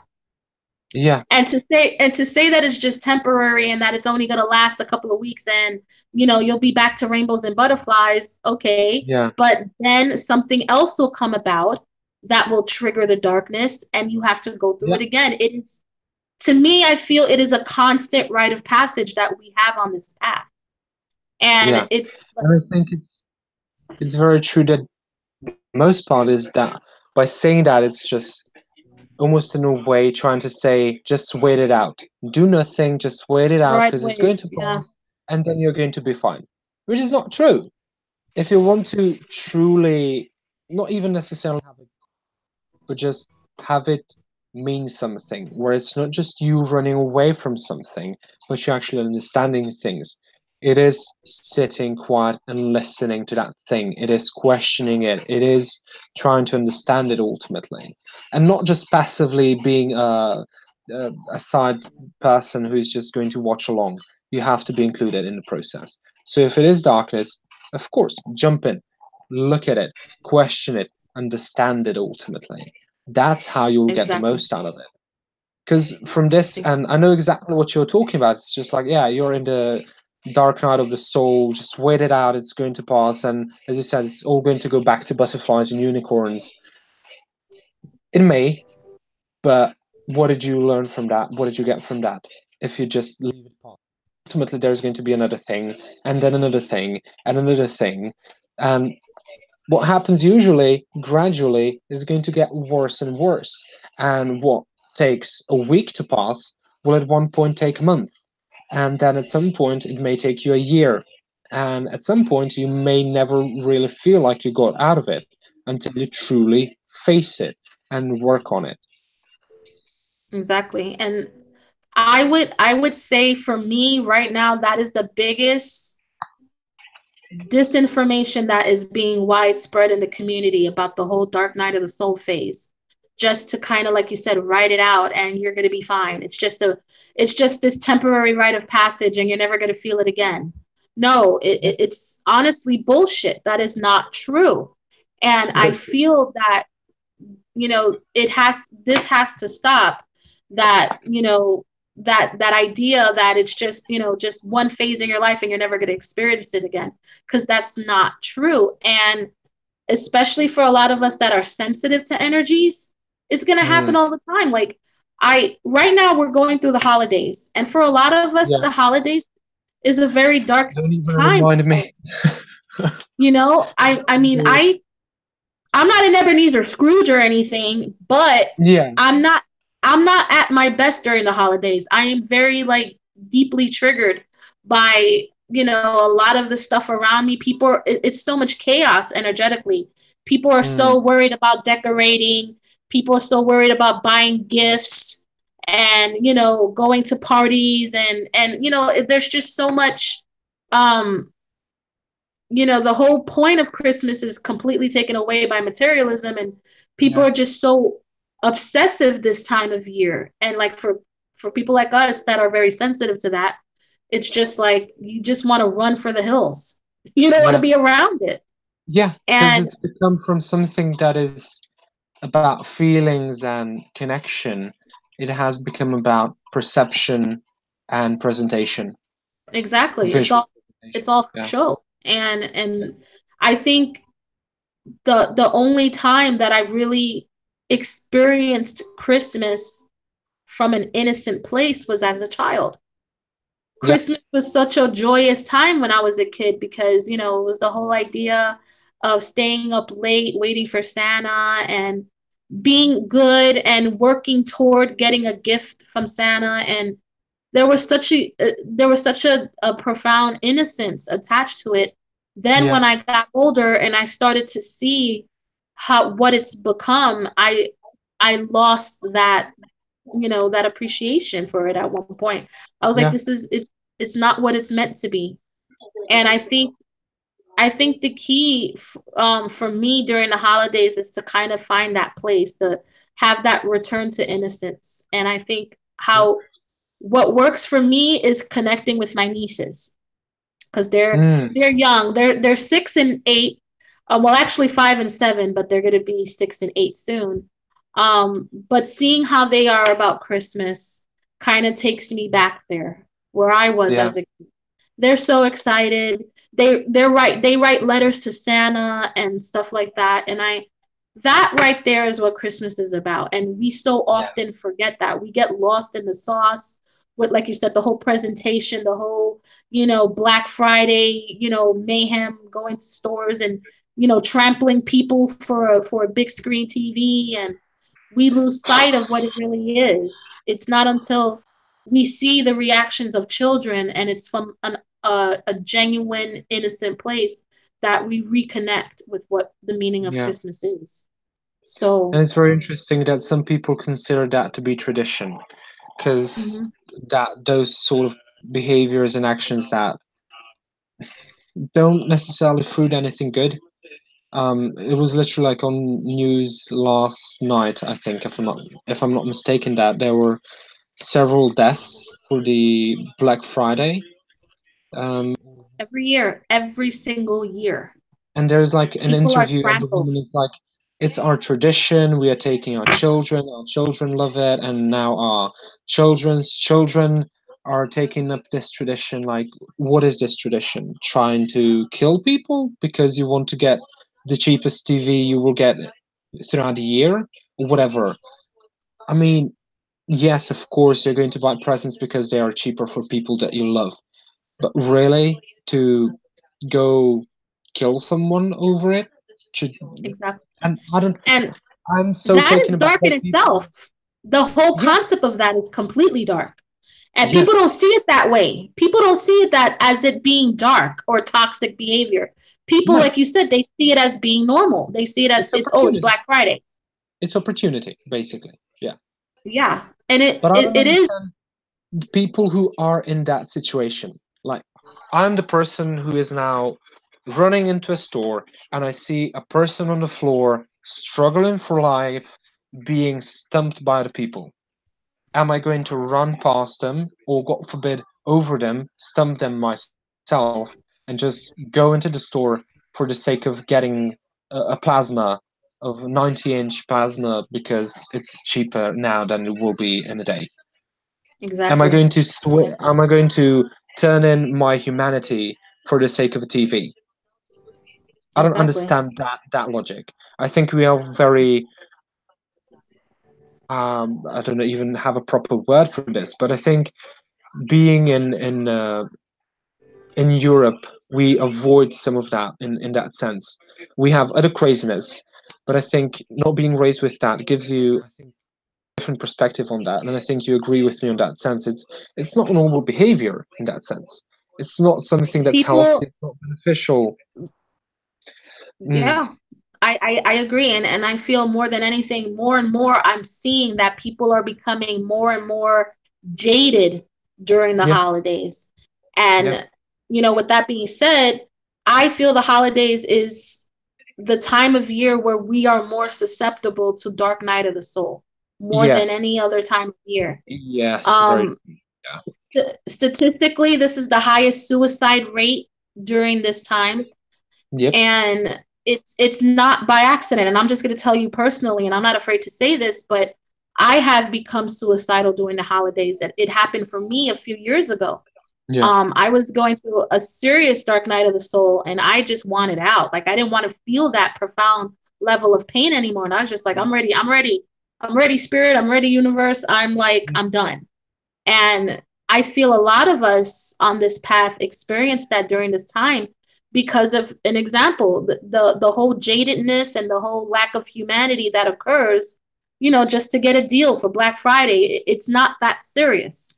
Okay? It really yeah. isn't. And I'm wondering what the chat is saying right now about this. Like, what do you guys think about Dark Night of the Soul during the holidays, and even the concept of spiritual attack? Like, what do you think? Tiffany had Tiffany said she had something really interesting that she will be posting in the group later on, Okay. about how really black the actual kind of Black Friday can be. Um, no, actually, no, sorry, how black to be. Sorry.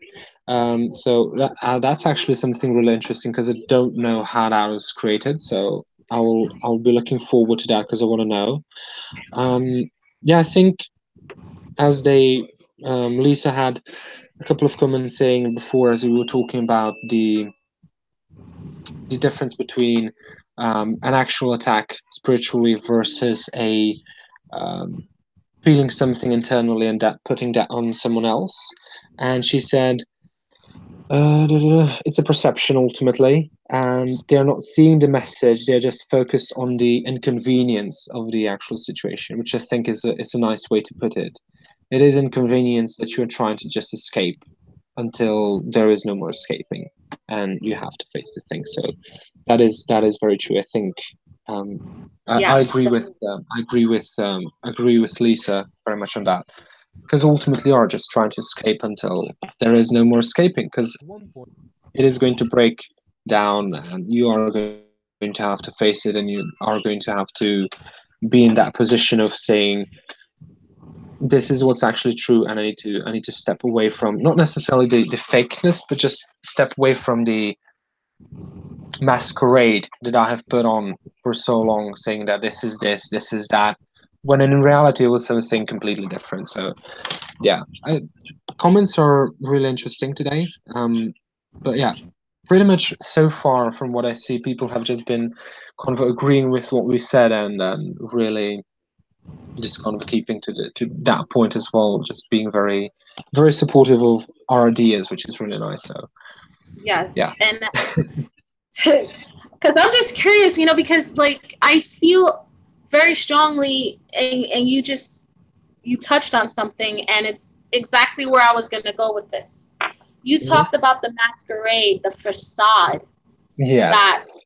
that we tend to, as a people, put up during these moments. Yes. And something that I have seen very heavily in the community is spiritual ego develop, Mm. because they are woke, they are spiritual.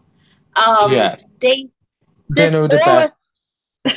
this aura builds, and all of a sudden you have this elitist type of mentality, like no harm Mhm. can come to me because I'm woke now. Okay? And you are still human. And I remember I've had debates with friends and colleagues about this. I said I always keep a life is a school mentality. We are learning and growing until we're 6 feet under. Okay? Yes. And even then. There and to say that, I've developed this sense of mastery and I know it all now, I'm aware of myself now, and that's wonderful, that's great, but understand we are That it's not constantly everything. changing, we are constantly in flux. So to Yeah. say that, I'm aware, I'm a master now, it's like Mm. it's more from a place of ego than actual awareness, because and I love this quote. This is one of my favorite quotes. Is by Bruce Lee. Hmm. Bruce Lee said, "A true master is always willing to learn." Yes. Okay, Yes. and that was the thing with him, because on his journey, he was learning different forms of martial arts and incorporating spirituality and fitness and all sorts of things, all the way Hmm. till his passing. Yeah. And that's the thing with this, that a lot of people lose sight of, that they figure I've reached a certain level, I've reached a certain awareness, I've taken certain courses, I've mastered certain aspects of myself, and that's wonderful. But understand that that's going to be a constant. It's Yeah. never going to stop as long as you're on this journey. And oftentimes, I think people don't realize that they're kind of hindering their growth with that Yeah. idea. That is very true. Yeah. I think we have And come from a very interesting point because you can definitely see that there is spiritual growth in people these days. You can definitely tell that even though this is not necessarily the best position to be in to say like, oh, I know everything right now. It is since it seems we lost oh, you're back. We lost you there for a okay, second. yeah, I was like, what happened? Okay. I was like, where did you go? No, no, no, we still have to talk. So what I was saying is, I think that there is this definitely perception that there is spiritual growth happening, and you can see that even though it's not necessarily the best position to be in to say like, I know everything, I'm a master. It does mean that people are learning about themselves. At some point, they choose to just stop and say like, oh, I'm not doing that anymore because I know everything. It does mean that they are willing to step on that path of learning. I think now is just kind of coming to that next level of saying true mastery is knowing that I don't know everything yet, or that I will ever probably know everything. It's just a Exactly. constant learning and evolving because it's very, very true. Like you may know yourself entirely right now, but do you know who you will be in 5 minutes? Or do you know you from Yes, 3 weeks ahead or 3 years ahead? Do you know that self? No. So you can't say that you know everything. You can't say that you know everything about yourself, right? But ultimately, there is no everything, and there is no that finality to it. mm-hmm. There is just constant evolving, and agree with you on that big times. There is always that growing and evolving as you grow as your person and as self. You will grow in your mastery of who you are and what you know and what you do, and that is very true. But I think that's almost like the next step. And I think that's another thing that we wanted to almost like touch on as well, because it is that next step in the spirituality, and a lot of people are jumping in at certain points and say like, I want to get to that level right away, while they are still not learned a lot of things beforehand and done a lot of practice and done a lot of work play on Yeah. setting certain things, but then just expect to jump in straight away and be like a master. Like just as you said, just expecting yourself to know everything and then be like, oh, now I know everything, so I can chill. I don't have to do anything. Like the spiritual path, honestly, it's not easy. It's It's fun, not. but it's not It easy. they don't call it they don't call it the road less traveled for nothing. Okay? Yes, very true. If you look at history, all the famous archetypes throughout history have experienced a profound level of pain. For example, the story of Buddha, his Yep, path his path to enlightenment uh, caused him to abandon everything he knew. yep, Okay, he left it all behind. He yep, starved. He was destitute. And that's one example. Of course, the depiction of Christ, his crucifixion, and sacrificing himself for humanity. So the story of Gandhi, where he starved himself for his belief that his people were being persecuted and living a life of poverty unfairly. He sacrificed himself. So if you notice, there's always but then I find that people kind of run with that too, this kind of martyr mentality as well. I've seen that a lot. I've seen people like, oh, because I'm awake now. Now I'm aware. Now I have to take on the role as the martyr, and you don't yeah. have to do that That's very true. either. You don't have to do that Yeah, either. that's very true. I You don't think have. we don't we have the choice of wanting to either help or wanting to choose to be there for someone who is maybe taking the same path and you can help them along. But I think I agree with you. It's a big thing. You don't have to do it if you don't feel yourself ready or if it's ultimately something that you don't want to do. And people do kind of a step in, it's like, oh, this is my path now. And it ultimately isn't your passion is if you don't feel it. And it does just lead you back into those same patterns of falling into the cycles of inauthenticity to yourself. Right, exactly. And the reason I brought those examples up, those archetypes, those spiritual archetypes, or the ascended masters. The Hmm. reason I brought that up was for the aspect of pain, to acknowledge that being on Yeah. this path, you will experience pain. Yes. However, I'm not saying that to be on this path, you need to be a martyr, because you Yeah. No, don't.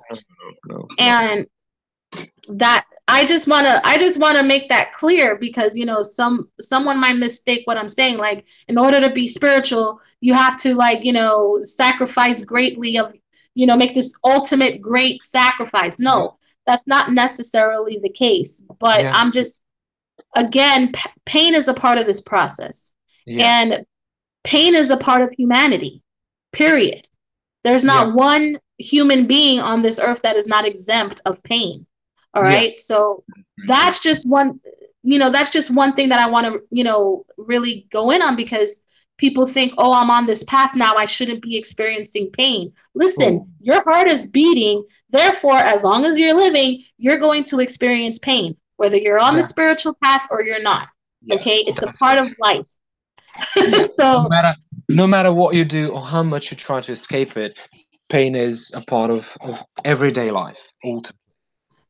Whether that be and something emotional, whether that be something physical, it is a part of our experience. I agree with you 100%.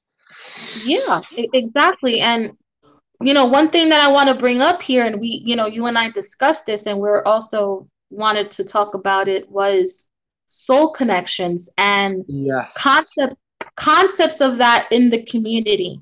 Now, one Oh, thing that I have seen, um, you and I talked about twin flame. Yeah. and the concept of twin flame, and how it's become an incredibly mainstream, over romanticized concept. Yep. And people are just taking this whole twin flame thing and running with it. All right. Yes. And I've had my own experience with it. I was introduced to the concept over 10 years ago, Mm-hmm. and I found it. Yeah, I had a past life book about past life regression, and there was a chapter on multiple soul connections. You know, karmic soulmate, um, and there was karmic soulmate. There was I forgot the word, but there were several types of soulmates, and the Yes. last one being twin soul or twin flame. Mm-hmm. So I Yes. found that very fascinating, and I remember just kind of researching and reading up on it. And I did at the time feel I had that connection with someone, and it Mm. kind of explained what I was feeling. However, fast forward 10 years later, I have seen this concept evolve into this kind of, you know, pathological shit show. I'm going to be honest. Yeah. Yeah. All right. Yeah. I've There is seen no better way to put it. I've That's seen that's very. people become obsessed with a person, Mm-hmm. fixated and stalking. I don't know if you knew about this, but Ryan Gosling, the actor, Yes. he had a stalker, and he took her to court. And when she testified in court, she said, "I did this because he's my twin flame." This is how twin flame I've got into heard the mainstream. I've heard something about that in the past, but I never really did a research on it to see like how deep that went. I heard something about that, but wow. I mean, Yeah, that. and that I remember when it happened, because that kind of blew the lid off the twin flame community. Like, everybody was posting about it and everything. And I started to see the dark side of this, and Yeah. how this can take you to a dark, toxic place Yep. if you allow it to. Yeah. And oftentimes, what happens, and I've seen it time and time again, is that people idealize a specific person because they feel this soul recognition, they feel this deep connection, this chemistry. Oh, this person is my twin, this person is the ultimate. And Yes. let's say, for instance, this person is married, or this Yeah. person is with someone else, As in many okay? cases it is. Yeah. And they have consciously chosen to be with someone else, not you. And you find these people deeply depressed, pining and waiting for this person, and hindering their own growth and putting their lives on hold, Yep. because they have to be with this person because this person is their twin, and they convince themselves that they will not feel this way about anyone else. Yeah. That's very true. And to be honest, that is not what twin flame and twin soul is. No. Based on what I've researched and based on my own experience, it's learning about yourself. It's, a level of ascension and growth on an individual level that is played out with another connection. Yeah. Um, I Usually this really think person is your it's very interesting way you put it because I agree 100% with you. I think it's more so about being able to recognize a part of yourself very clearly and recognizing and having love for that person, and then being able to love that part within yourself and just beyond them as well. yeah, and ultimately, it's about understanding and fully grasping body, mind, and spirit unconditional love. That Yeah. that that for me has been my experience and my understanding of what it is. And if you're over here obsessing about a person, stalking a person, and waiting for this person to leave his wife or husband or girlfriend or boyfriend. I mean, that's not loving yourself. You are Yeah. hindering your own growth. You are putting your life on hold. You are obsessing over, and you're making this person uh, the root of your happiness when you yourself is whole. Believing that you can't be fully, um, a vessel without this other person in your life. Yeah. Yeah. Yeah. I think that's a big part of the entire equation and the entire story, because people are saying like you are not a complete person without having that other person or that other energy in your life, Yeah. which is not true, and that is not what it's about. Another big thing that I think we spoke about in the past, if I'm not mistaken, Mm-hmm. is there is a difference between twin flames, soulmates, and just general soul contracts that we have with Exactly. people. Exactly. Because we Yeah. have dozens and dozens, maybe even hundreds, of soul contracts with people and souls that we interact with on a daily, weekly basis. Exactly. And having to differentiate that is very important. Because for someone who is reading you and they will say, like, oh, you have a soul connection with them, they may not even specify it's this or that, and I think that's a big problem as well. There needs to be specification, because that leads to these type of situations where you have people chasing people who ultimately aren't even destined, for a lack of a better word, to be in that situation, to be pursuing that person, because it's not someone who you're necessarily having that type of a spiritual contract with that would be something romantic, but it's something of a learning experience ultimately, instead of a connection Exactly. that is supposed to be happening, if that makes sense. Yes. Yes. And And thank you I for think, that. Thank you. yeah, I think a lot of people Something run just with came. just the Something just idea came of, to me. Do you get yeah, people asking you? Do you have people asking you? Is this person my twin flame? Asking for readings to that, because I've gotten that a lot. They want me to tell them honestly, whether or not this person is their twin. I don't necessarily, I don't like on a regular basis, where it would be like every single day I get asked, but from time to time I do get that, and you do get people who are like, oh, is this person my soulmate or is this person my twin flame? More Right. so it is soulmate, because at least the kind of circle of people that I'm in don't necessarily, they're not necessarily big on twin flames, though there are Mm. people who are like, oh, twin flames, that's a thing. Is this person my twin flame? I think for the most part, it is like soulmates. Are we soulmates? Right. And I think there is a very very distinct um, differentiation that needs to happen ultimately, because it is spiritual contracts. You have soulmates, you have twin flames, and whatever else you want to, and whatever kind of a definition that we have come up with over time.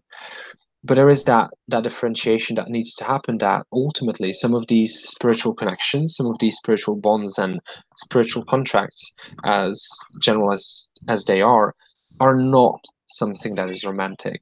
Because for example, you may have, or not, you may have, you actually have a spiritual contract with your father, you have your spiritual contract with your mother, you have a spiritual Exactly. contract with your brother, because before you entered this physical vessel, your higher self chose to have this experience through your soul and through your body.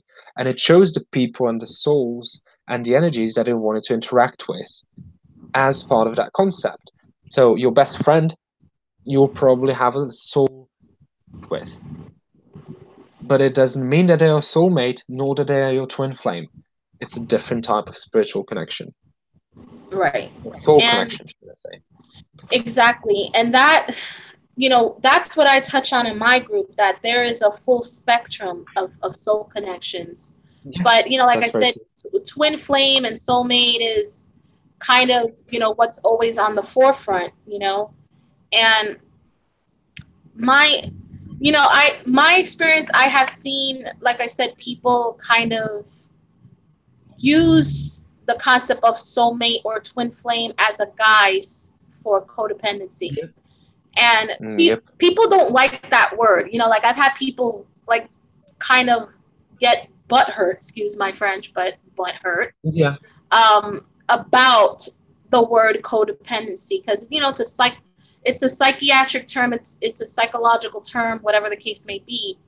But But it's not a bad term. there's no I wouldn't consider it bad. but it is the best way to define it, because they're ultimately on a and let's put this on a spiritual aspect, not just so much on a psychological um, terminology here. What I'm going to say is, if a person is introduced to this concept and they're already in a space of lack, Yes. okay, they are going to even more so attach that, that energetic space of lack to the concept and externalize it and make someone else responsible to kind of fill that void. Yeah. Okay. Yeah. And And I I think a and lot of I people just come out of and for at least in my experience with the clients that I have worked with, a lot of the people come out of a really bad situation or relationship because let's be honest, this is about relationships, it is about love. A lot of people come out of a shitty relationship and they are just looking for an easy way out to say, is this my soulmate? Is this the person that I should be investing all of myself into? Or is this just a meaningless connection that's going to pass over time and I shouldn't be bothered with? And I think Right. that is where the problem arises. Because no matter the sort of connection that you may not have on a soul level with someone, if you want a relationship to work, regardless, you have to invest 100% of yourself. And I think that's where the block comes in. That's where people start to pull out and say, like, okay, this is not what I want to do right now. I've been hurt and I don't want to risk getting hurt again. Well, guess what? Right. That is what a relationship is. Because you are allowing someone else in your life. You're giving 100% of yourself and you are expecting to be given the same. So no matter what soul connection there is or isn't, that still needs to happen. And if you feel you can do that with only certain people, you're not truly doing it at all, at least in Exactly. my opinion. No. I And it's very, very I interesting. I agree just with that. wanted to Oh quickly my. jump into the Oh. comments because we have like some really amazing things kind of coming through. Okay. Right? Just kind of and then I'm going to let you because I see you having a moment and it's like you have an idea. Got the So please shadows don't coming. They're just like. just don't forget it. Don't forget it, please. Antennas are working. Antennas are working. Did you see? It was just like, oh Yeah. my gosh, like, they're all. It's just coming in like hardcore. Downloads are coming through. Yeah. So Mm-hmm. Ashley said masters never actually call themselves that. Others do because they are perceived as another level of consciousness, which is, I think, very true. And throughout Yes. history, that has been very true. On another level of consciousness, yes. Masters are usually humble and in constant state of learning. Yes. I think another big thing is masters are usually like, which is not true. Like if you are like a master of something and just beyond like being a master of everything, like a master of a specific skill, or you have a certain level of knowledge, then I think at every point in time you have a right to brag about it a little bit at least. Like yes, of course you're not going to be in your face to everyone all the time, of course, but when somebody is like questioning you or something, of course you're going to show yourself off because you have that talent, you have that skill, whatever it is, you're a master of something, you mastered a certain level, certain degree. So why wouldn't you show that off? I think that's perfectly okay. I think there is a differentiation that needs to happen again between knowing something and knowing everything. I agree. Going on. Doo-doo-doo. Ashley, when we started talking about twin flames, she said, "Me no like that ideology." I think a lot of people don't like it, but and then Tiffany said, "I need to redo my contract." I think a lot of people would like to do You need that. you need to have it looked over. She has to have it looked over. Yeah, I mean, Ashley said twin flames have been bastardized into the end all be all. Very true. It's like Yeah. everything or nothing. And yeah, Lisa said yes, because ultimately life still goes on. Yes. Um, okay. Ashley, now, one of the last women said, that's selfishness and you cannot gain true happiness at the expense of others. That's very true. Um, what's a soul contract? Do you all have mine? What? Do you all have mine? I don't know. Do we? We could probably, since you are connected to us here. So a soul contract. For me, how I would define a soul contract, and I'm going to let Cassidy put her input on it. How I Hmm. see a soul contract is your higher self before stepping into this physical experience, before stepping into your soul, choosing connections. It's basically almost like you do here when you do magic. Is we lost Cassidy once again. I hope she's not gone. Can you still hear me? Cassidy, can you hear me? Yes, I'm here. Can you see me? And not right now. The image has gone down, but I hope we can. Okay. Okay, you're All back. You're right. back. We're back in So, business. yes. So, how I see spiritual contracts or soul contracts is basically your higher self setting an intention of, I want this, this, and this experience. And then you have other higher selves or other souls that match that same kind of a path. There will be that other part to that story. So, for example, if we are talking about some real stuff, if you are talking about the abused and the abuser, you will usually see the soul contract going on between them, where before entering into this physical experience, the the abused or the abuser chose to have that soul connection in this physical experience. And this is usually the case with abuse that is going on over time. So it is almost like a learning experience. From what I understand and from my perspective, soul contracts are there to expand the knowledge and to expand the experience of your soul, to basically give you more understanding. So when that soul chooses to enter a different life or reincarnate, whatever else happens, you have a certain level of knowledge that then you pass on to that next incarnation, and so on and so on, if that makes sense.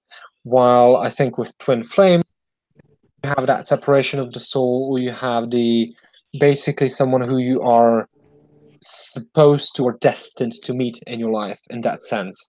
So you have specific life partners that in that lifetime will be perfect fit, that will match everything that you are as a person, everything that you are spiritual, everything that you are mentally and emotionally, and who will be perfect fit in that.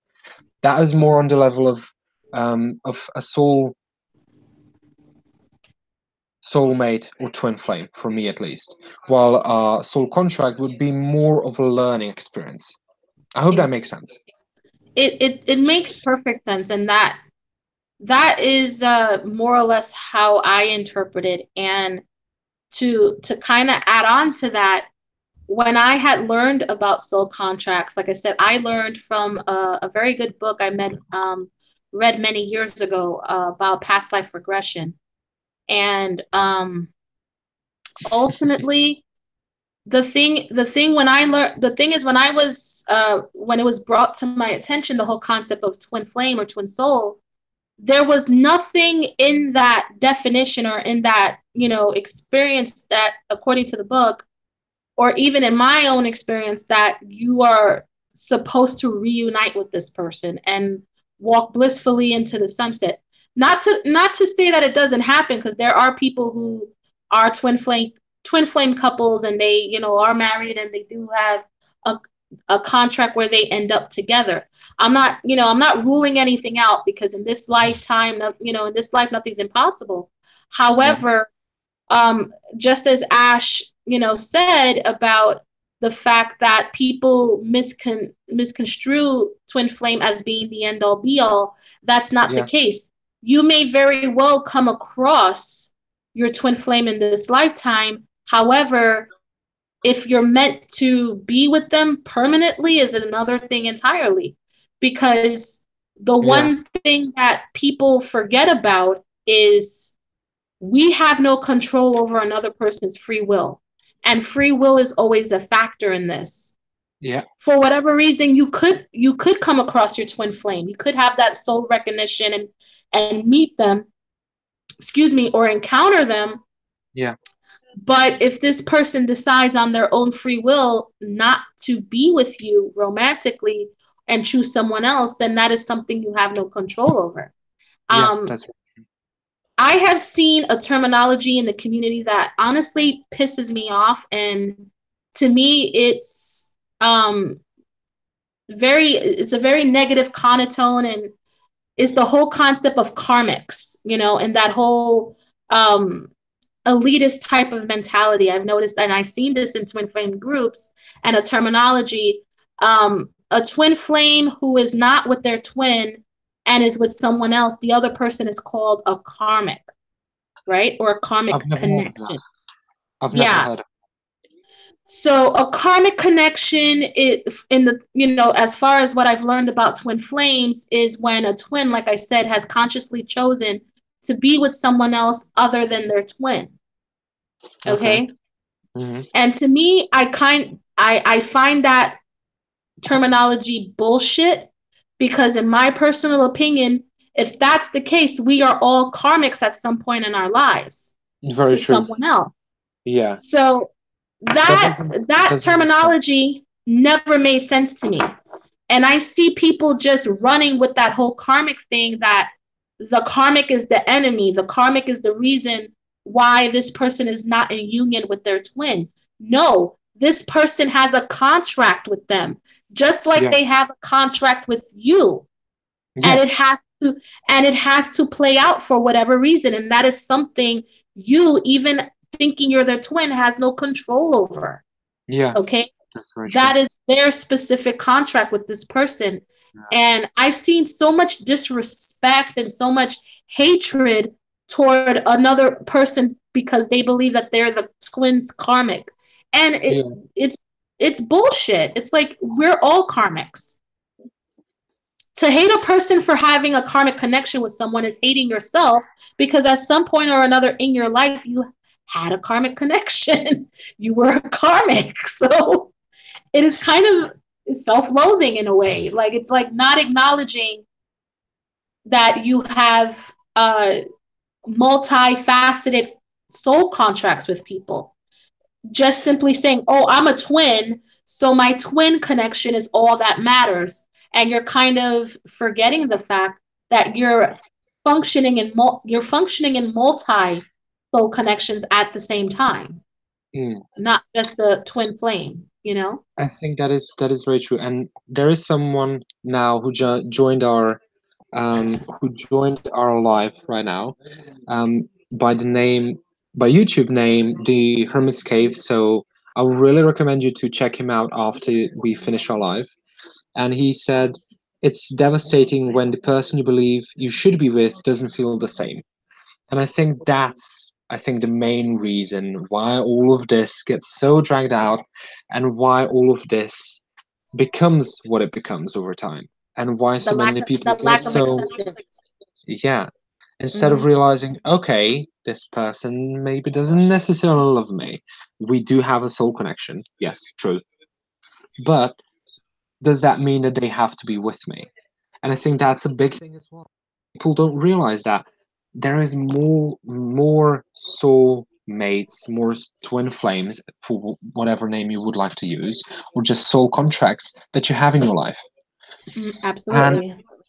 at the end of the day, probably the person you're going to be for life with is some sort of a soul connection, does have some sort of a soul contract with you ultimately. And to just be on the lookout for only those connections is not healthy, because you are meant to have those, let's say, meaningless connections that just appear to be meaningless. But ultimately, there is some sort of a wisdom to be pulled from them. There is some sort of a knowledge. There is some sort of a experience that will enhance your relationship with that right person at the end of Exactly. the day. And to Exactly. be And that running, yeah. And a lot of the time, what I see, especially in people around me, is people are running for a person, after a person, not for a person. That doesn't make sense. But I They're got what you're running after, yeah, people are running after a person that doesn't necessarily want them. But the reasoning is they are my soul connection, and it goes back to what we said before about the Ryan Gosling case. But it doesn't make sense. I think people don't understand that happiness isn't something that you're looking for in the future. Happiness is something that you need to find right now. So if you ask yourself, is it possible for me to be happy with myself and with this person at this particular moment? And if the answer is no, then run away from that person. Don't run after, run away from them. Mhm. That is my advice to all the people out there. Because ultimately, it's not just about putting yourself in a situation where you're investing yourself in someone else. You are exposing yourself ultimately to greater pain. You're exposing yourself to greater danger, but just allowing your not even it's not even being open. It's being closed. It's being Absolutely. closed to the entire world, but being open to a single person. The question of the day, and you just touched on this, and I I feel the question of the day is you can have a connection with a person, but is this connection healthy or not? Very true. I agree on that. And like I said, I've encountered many profound, deep connections in my life that by definition were very unhealthy. Hmm. And at the end of the day, you have to ask yourself, okay, do I choose my own well-being, or do I choose to continue on with this unhealthy toxic relationship or connection? Okay. And a lot of times, and this goes back to what I was saying about the whole spiritual concept of martyrdom, because they feel this person is their soulmate or their twin flame, they have to become a martyr because this person is their connection is everything to them. It is the Yeah. end all be all. It is God. Hmm. So it has to work. Yeah. And if something clearly is not working and it's toxic and it's unhealthy and it's breaking down your spirit, it is something by definition that you should run away from, period. Yeah. Okay. That is very And, true. and Yeah. that's not and that's not me just spewing logic or spewing psychobabble here, but Yeah. it's common sense. And All right. experience at that. Well, yeah. And I mean, why are you gonna hold on to something that is detrimental to you? Yeah. That You is know, very all true. because of this perception of it being the end all be all. I mean, I'm an extremely spiritual person. Everybody knows, but at the end of the day, if something is not good for me, I'm walking the hell away. I'm like, Yeah. this is not a good look for me. I'm out the door. Okay. I can't do that to myself anymore because at the end of the day, you have to choose you. You have to understand that you are a whole being within yourself and you are enough. You can't stay holding on to something that is breaking you down because, oh, this is my soulmate. Oh, this is my twin, so I have to hold on. Like Hmm. exploiting your loyalty to this. Yeah. Okay? And you don't need to do that. It is unnecessary. Yeah. And going back to what I was saying, I see that a lot in the community because I'm spiritual or because I am a twin or on a twin flame path, that I have to have this level of sacrifice and martyrdom in order to Yep. continue moving forward. No, you don't. Yes. No, that's No. very true. And I think there is now a question that Tiffany had attraction or connection. Most of us are just attracted to others. And I think this is an interesting point to bring up. I think all manners of connections happen because we are attracted to someone. Whether that is a friendship, whether that is a romantic connection, there is some sort of attraction, whether that be platonic or romantic or sexual, that happens. There is something that intrigues us, there is something that sparks our interest, that drives us to a person. And I Mhm. think a big problem is that people are willing to settle for less than they deserve. And that's why in a Absolutely. lot of these situations you get people who are unhappy. Emotionally, I think is the biggest trigger, and the biggest thing is they are very unhappy emotionally, but they are very pleased mentally and very pleased physically by that person, if that makes sense. They do like the person, they enjoy their presence, they enjoy them as the whole being, but they are very frustrated and very much in pain because of them emotionally. But they're willing to settle for just having them mentally and physically and disregarding their emotions, their fears emotionally, and their pain emotionally just for the sake of that. And I think that is another big problem. And I completely agree with your question of the day in that sense. It is very much about, is this person actually making me happy? And am I making myself happy by choosing to stay in this situation? And if you Mhm. can answer that with yes, then you have something that, let's say, real, or something that is truly worth keeping. And if the answer is no, then you know what you need to do next. And I think one of the big things that you touched on before, and it's one of the big questions that I get a lot of the time, it's I I'm in this like relationship or in this connection with someone, they make me really happy, but it's like it's not working. And it's I'm trying to invest, but they are not giving back the same sort of investment, but we are soulmates, or we sort of a soul connection. I feel this deep connection. I think there is a very honest conversation that each of us needs to have with ourselves in that situation, is whether there is something spiritual there going on, or whether it's maybe just physical lust, maybe it's emotional lust for some sort of a connection that you feel that you can have with that person. And there is a lot of different factors. So of course, like we talk about these ideas, and none of this can be applied to every single person, because there is a lot of different fractions that will happen, a lot of different deviations that each of us will uniquely have within our own lives and within our own experience. But generally talking, there is a lot of that just disregard for the personal pain, trying to make ourselves temporarily feel better, ultimately, by choosing these connections, by choosing to stay in these situations that don't bring anything healthy, but just cause more pain and cause more disconnection from the self and fragmentation from what we actually want. And I think that's the biggest thing, as I said before, and I'm repeating myself, and I'm sorry for that, but I think it's very important to say that we can't settle for less than what we feel we deserve. When it Mhm. comes to that, I think even though we are learning and we are evolving very much emotionally in that sense from who we were and who we are, especially these days with these huge energy shifts, evolving and changing, growing, there is still this huge disregard for the emotional state. There is a lot of focus on the spiritual, but there is this connection that emotional isn't spiritual, or that your mind or heart isn't spiritual, when Yes, every bit, every single piece of your life and experience is spiritual. It's not exactly. it's not Yes, religious. yes. Not religious. I think a lot of people make that confusion as well. It's not religious.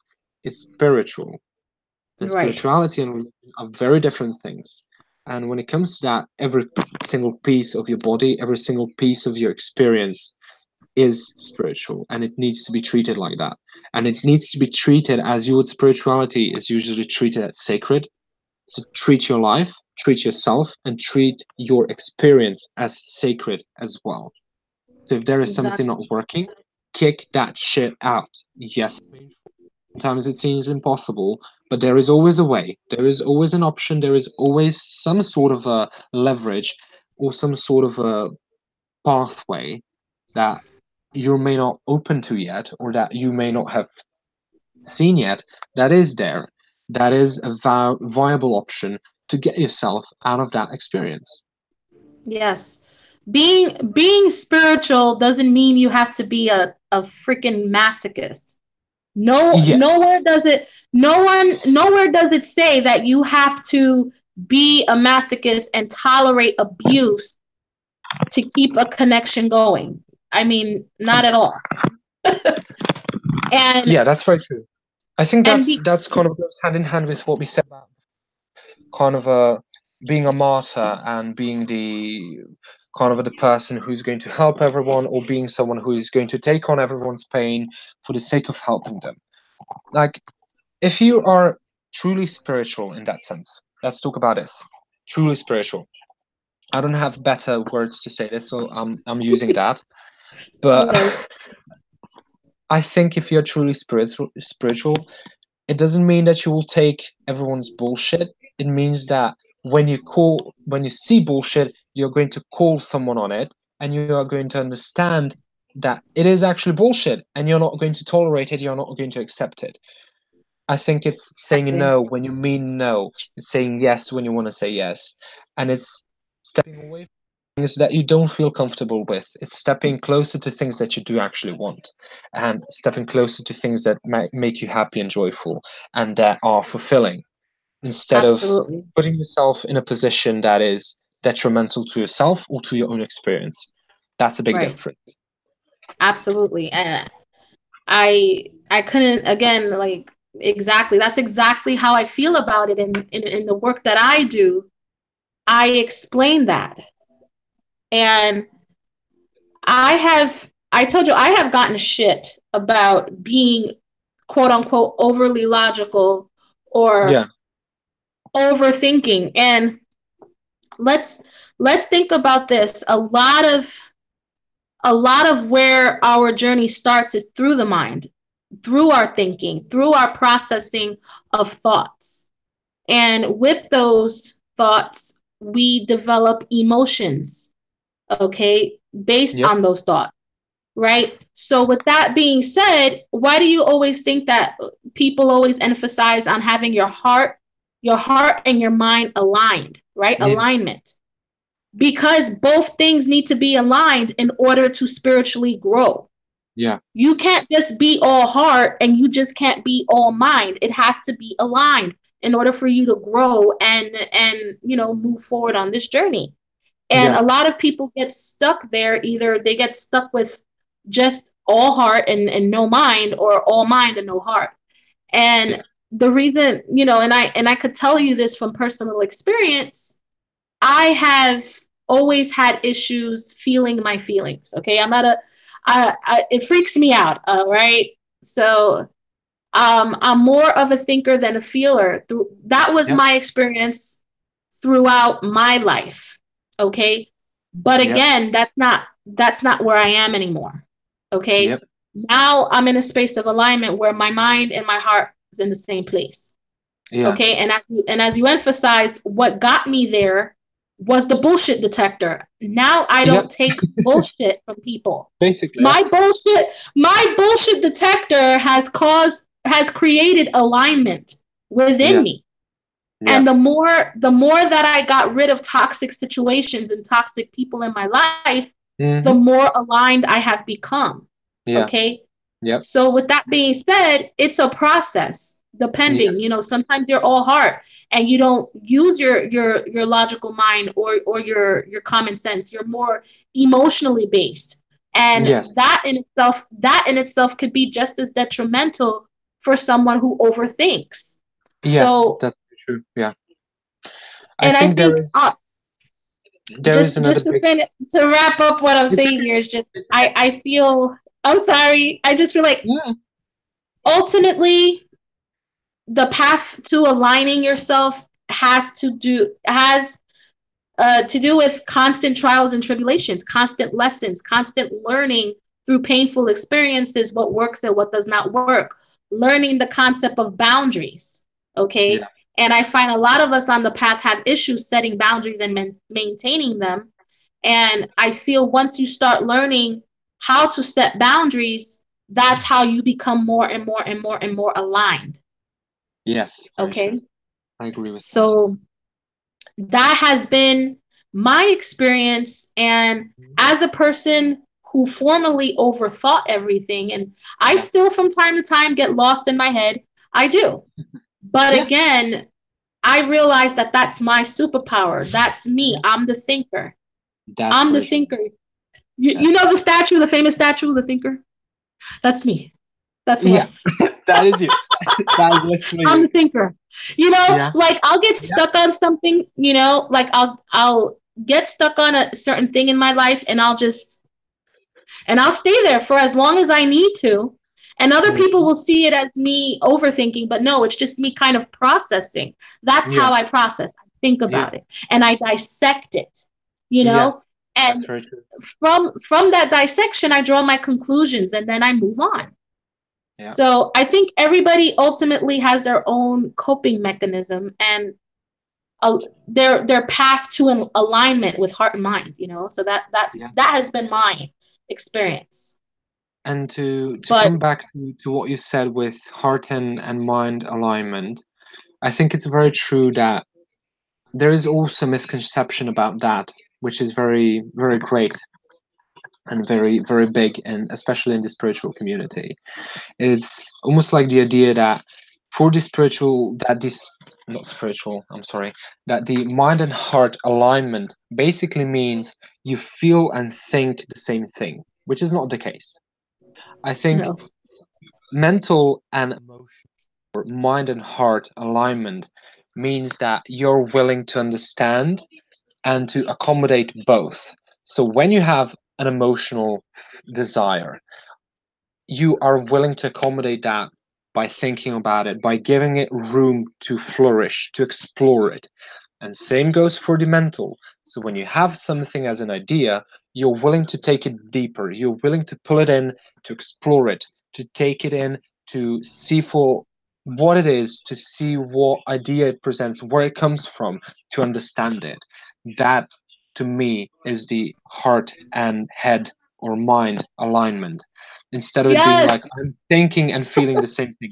thank That's you, bullshit. It's not the same thing. You have to thank be willing you. to explore. You're not I'm glad you like that. we're not robots, okay? We're not robots. Yeah, exactly. You can't be We're feeling not and gonna wake thinking. up one day and be heart mind in the same place because it's two different modalities. It's two different parts of functioning in ourselves. Okay, Yeah, so yeah. for you to say that it's just my heart and my mind are in the same place. I'm a robot now. I could go forward. No, that's not how it works.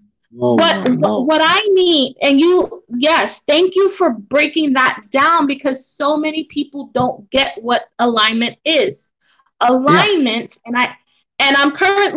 actually reading Acts and It Is Given by Abraham Hicks, Esther Abraham Okay. Hicks, and she touches on alignment and the vortex, what it is, Mm. and where it starts. Oh, and I got goosebumps right now. I don't know why, but Oh, I totally got goosebumps. So I guess mm. there's There is something there. ancestors or guides here, but Mm-hmm. what I am ultimately what alignment is an acknowledgement of your thoughts and Yeah, your feelings yeah, and utilizing both those modalities to function and create and co-create. yeah, That's what it is. That's what alignment is when you acknowledge what you think and when you acknowledge what you feel about a certain situation. yes, Okay, exactly. Yes. it's that willingness to acknowledge both facets. Yeah, Okay, and thank you so much for that because goodness gracious, I am so annoyed with people who think that it's like, you're gonna wake up one day, you're gonna be completely zen. Like, okay, my heart yeah, and my mind. yeah. No, no, no, no. That I'm is a not robot. bloody happening. That is not No. bloody happening.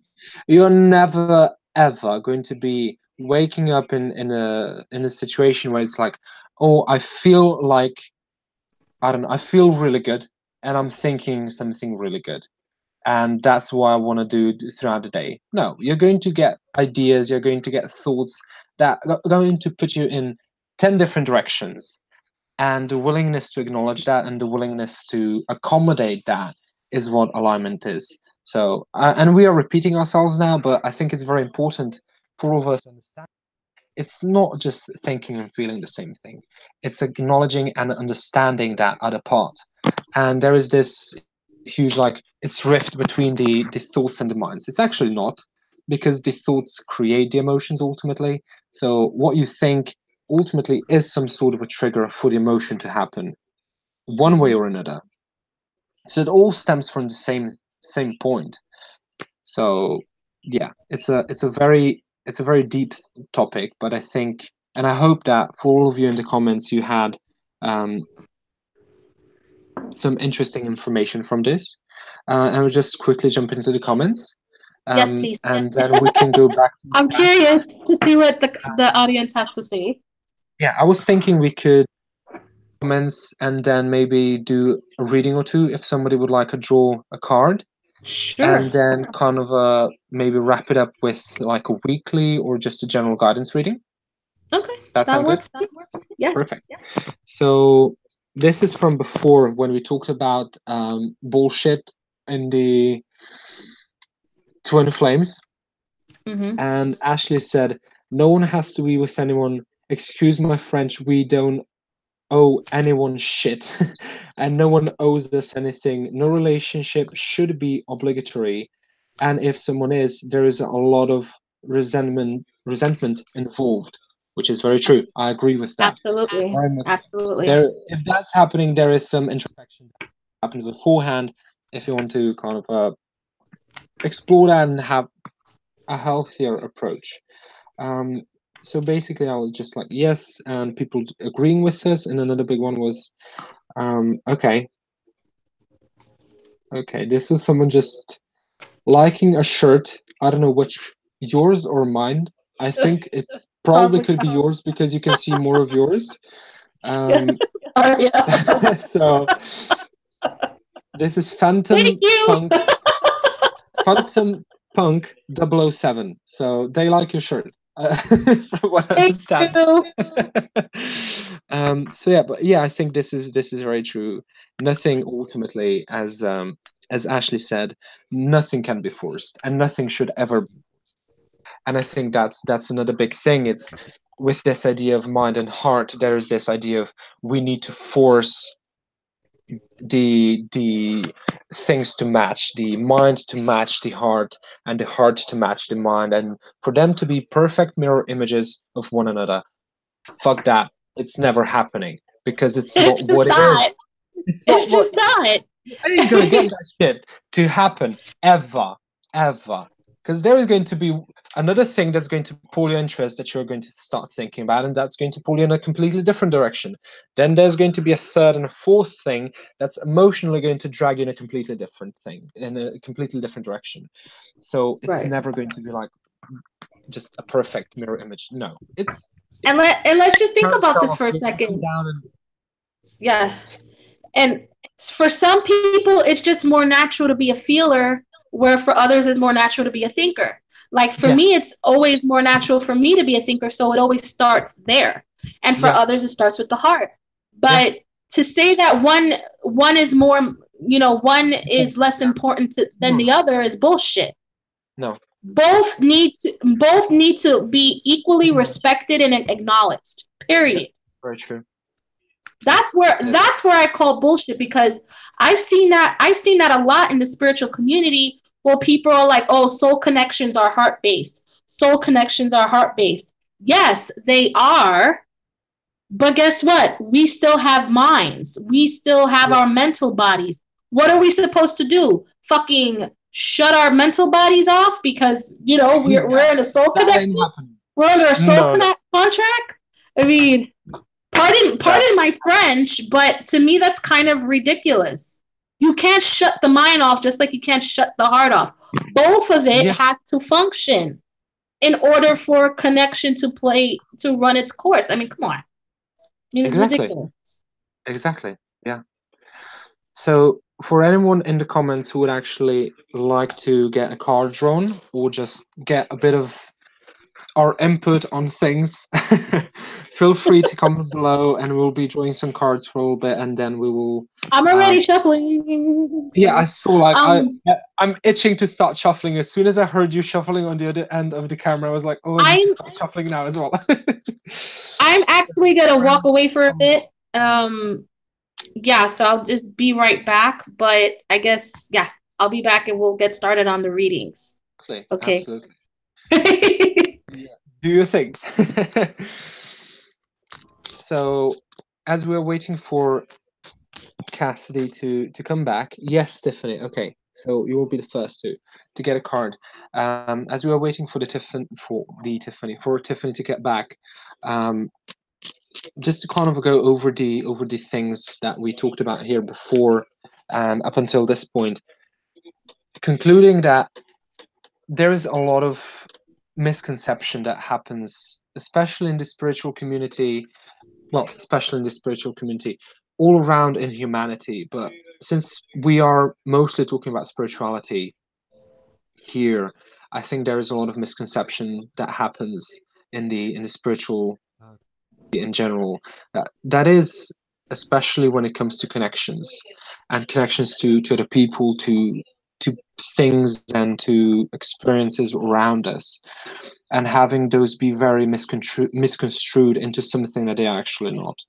um, Before we mention the twin flames and the misconceptions with that, there is this huge idea that you are meant to only have one twin flame, or to be with only that one special self.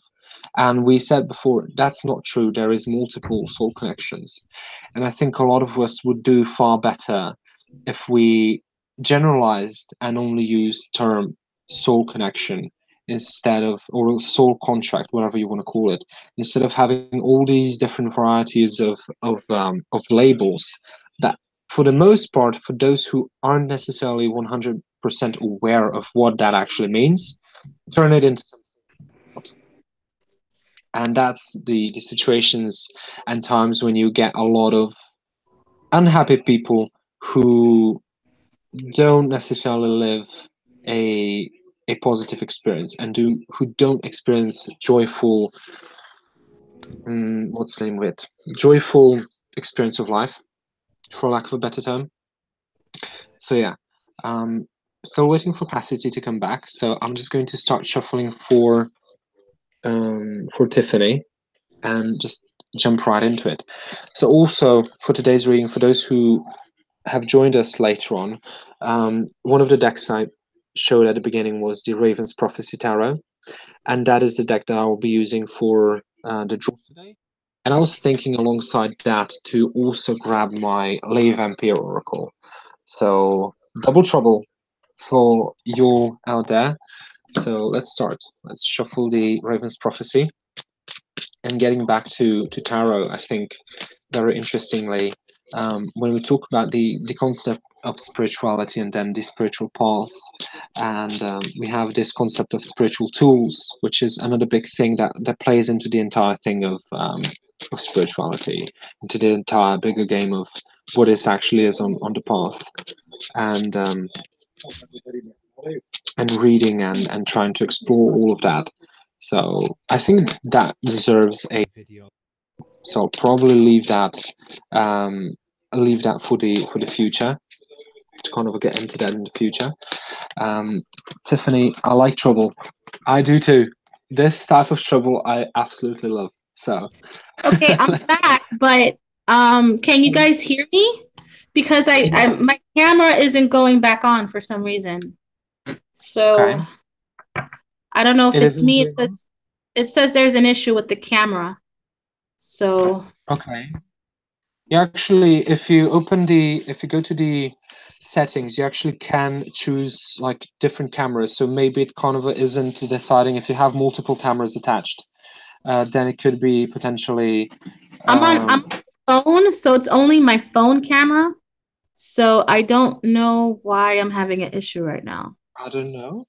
I That's try to turn it off and turn it on, and it's working right now. So I don't know. okay. On my part, it should be, because I didn't change any settings, so it should be still going without any issues. Yeah, Okay. it's saying that It's there's an actually, issue. yeah, it's showing here that there is no camera turned on your part. Let me Yeah, see. it's saying there's a problem with my camera.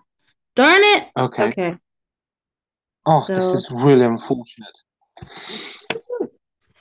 So um, you all are going to only get to see me for the rest of the video if nothing yeah, it changes. looks that way. I don't know why the camera just turned off. Hold on, let me. Okay. I hope it gets turned on. So we are Yeah. doing a draw for Tiffany. She said she would like a card. So let's see what comes up.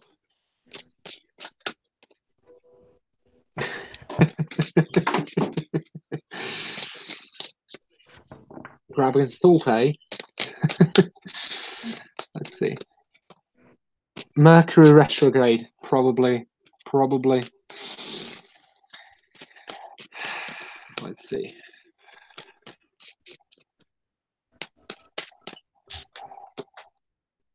Okay, that's interesting. What deck are you using, Cassidy? I'm using my Starman Tarot right now. Oh, nice. Nice, nice, nice. Sorry, we won't get to see the cards now. Oh, Oh, yeah, delete. I'm still I'm literally trying to figure it out right now. I don't know what's going on. It's saying that there's an issue with my camera. I think my phone is really hot, so it may be my phone's overheating or something. Okay, probably, and it's trying to preserve its life. I don't know, itself. I'm gonna try to plug it up because I'm not. Okay.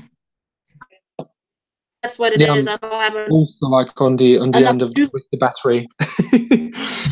Yeah, I might not have enough juice to do cam. So let me just put it on the charger right now, and maybe that'll Try. I hope that do. doesn't heat it up more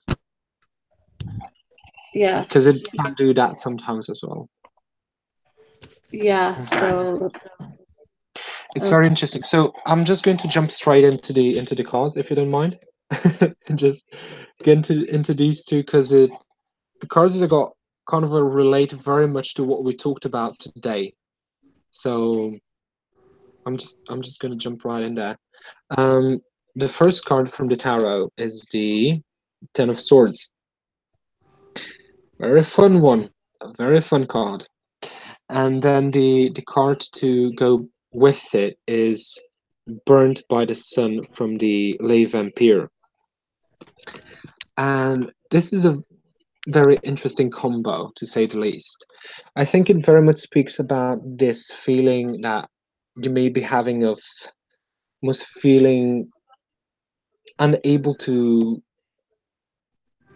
hmm, to do certain things or to reach out in some way or to open up in certain ways because there was past hurt. So I hope this resonates and makes sense, but it does feel that there is some sort of hesitation and some sort of resistance because there was certain past experiences that definitely and ultimately led to something that was less than enjoyable, less than pleasurable. And at this point, it may feel like you have been trying to reach out, you have been trying to find your way out and trying to, on some level, try all these different exits and try to not necessarily exits but trying to find your way and trying to find a way to better the situation always with the same result and always trying to find a solution but never getting anything proper and never finding a resolution that is worthwhile and that is actually of value and offers you something of meaning ultimately.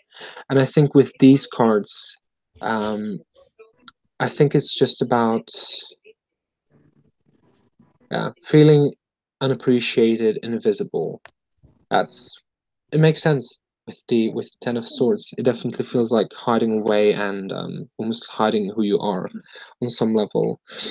And with the Burnt by the Sun, it definitely talks about this ambition and this desire and potential that you have for the amazingness that is you, that you want to express, you can do that without any hesitation, and you can do that with any issue, because it's not going to get shut down, and it's not going to get thrown away or unappreciated, and it's not going to go unseen if you invest 100% of yourself. And that is very risky, and that can potentially bring pain, and it is very burdening to have to do that in this situation.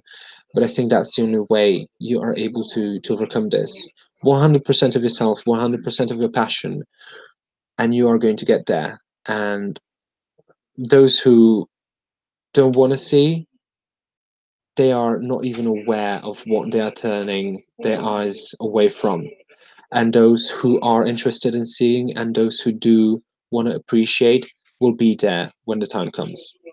Okay? I hope that makes sense and that resonates. Chasidy, take over. Can you hear me? Did we lose Chasidy completely?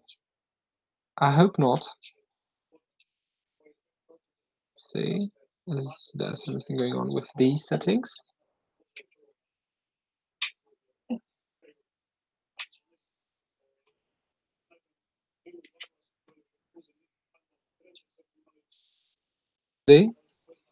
Can you hear me? There's something going on. Let me just try and message her here. Let's see. Let's close this off. So apparently we now can't even hear Chasidy, which is really unfortunate, and it seems we lost connection with her as well. So that is really unfortunate. Let me see if I can get her back on. And if not, then we're going to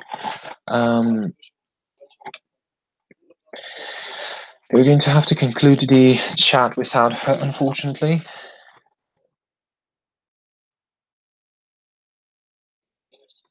Let's see, Indigo Ray Healing at gmail.com.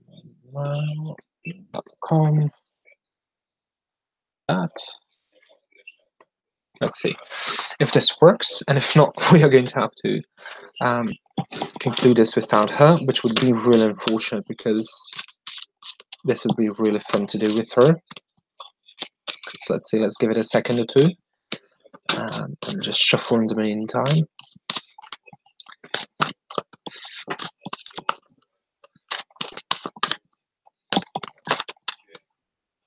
Let's see, nothing yet. Mixed. Nothing. Oh. Chasidy, Okay. can you hear me? Yes. Oh my god, yes. Still no image, unfortunately. It is kind of a jumping back and forth. Oh my god. I'm back! We're yes. back! That's what I'm talking about. Yes. Oh my god, yes. And now my laptop wants to die. No. No. Okay, so I guess we could. I just read Tiffany. So if you want to add on to that, or if you want to read Ashley, because she asked for a reading as well. So whatever you would like to do. Okay, so let's see. I'll do Tiff, and then we could do Ash next. Okay. Perfect. Alrighty.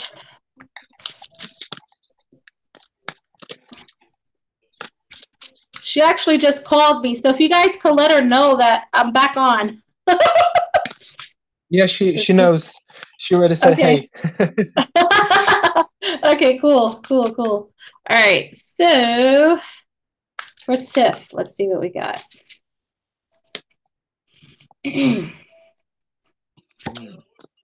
Oh, we have the world. Look at that. Oh, wow. Yeah. So interesting.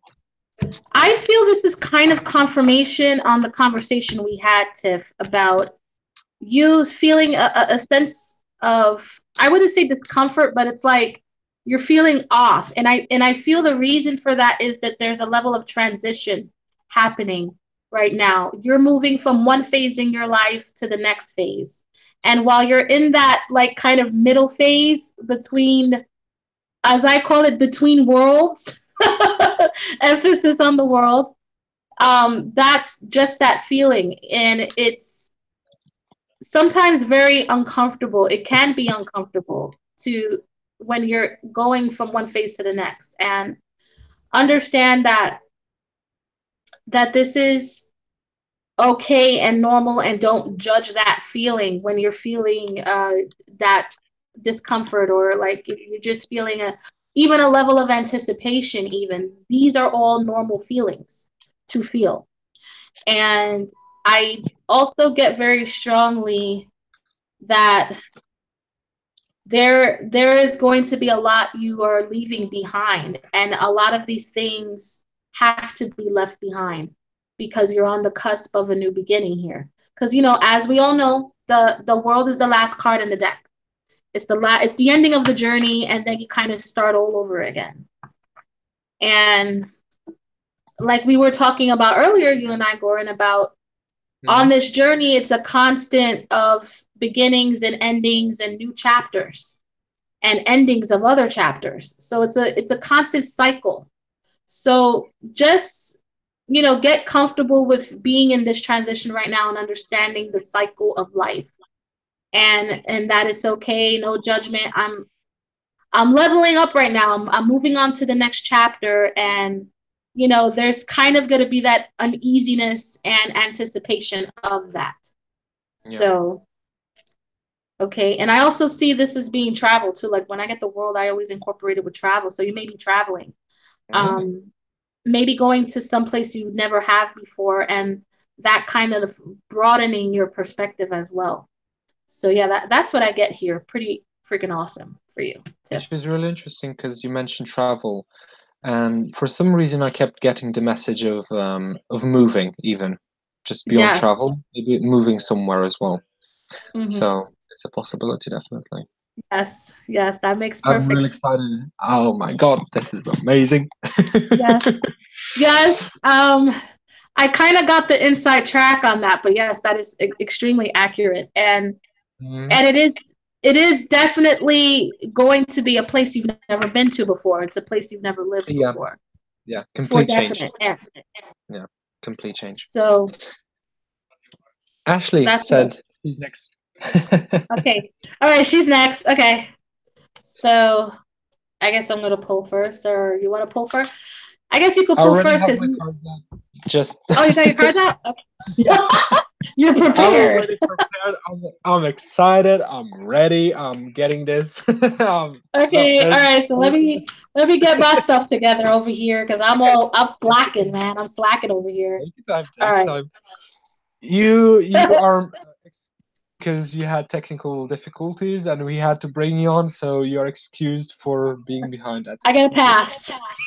Yeah, you gotta pass. I gotta pass this once. Okay. Yeah, I mean, yeah, it's All right. okay. It's all good. It's all good. Okay. Mm. Ew. I'm gonna pull two. I'm pulling two here. Okay. All right. Whenever you're ready, I'm good now. Um, We're good. do you want to go first now, since I went first the last time?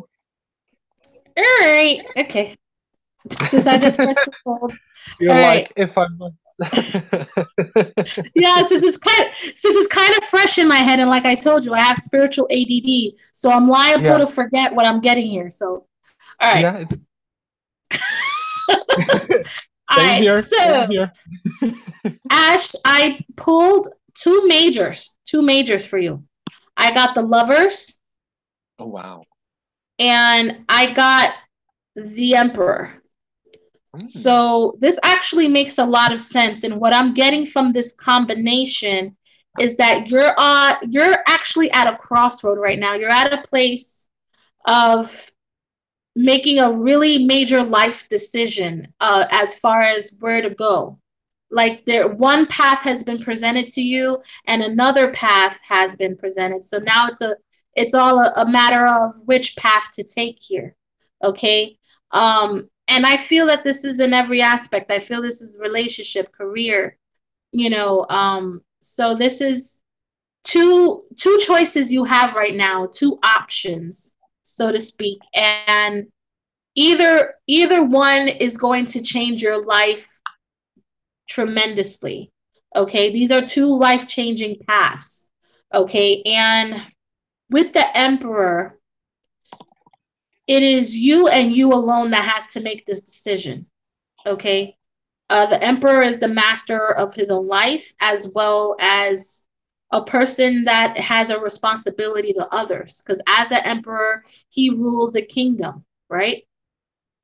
So, with that being said, keep that in mind that whatever you decide at this point will affect others around you as well.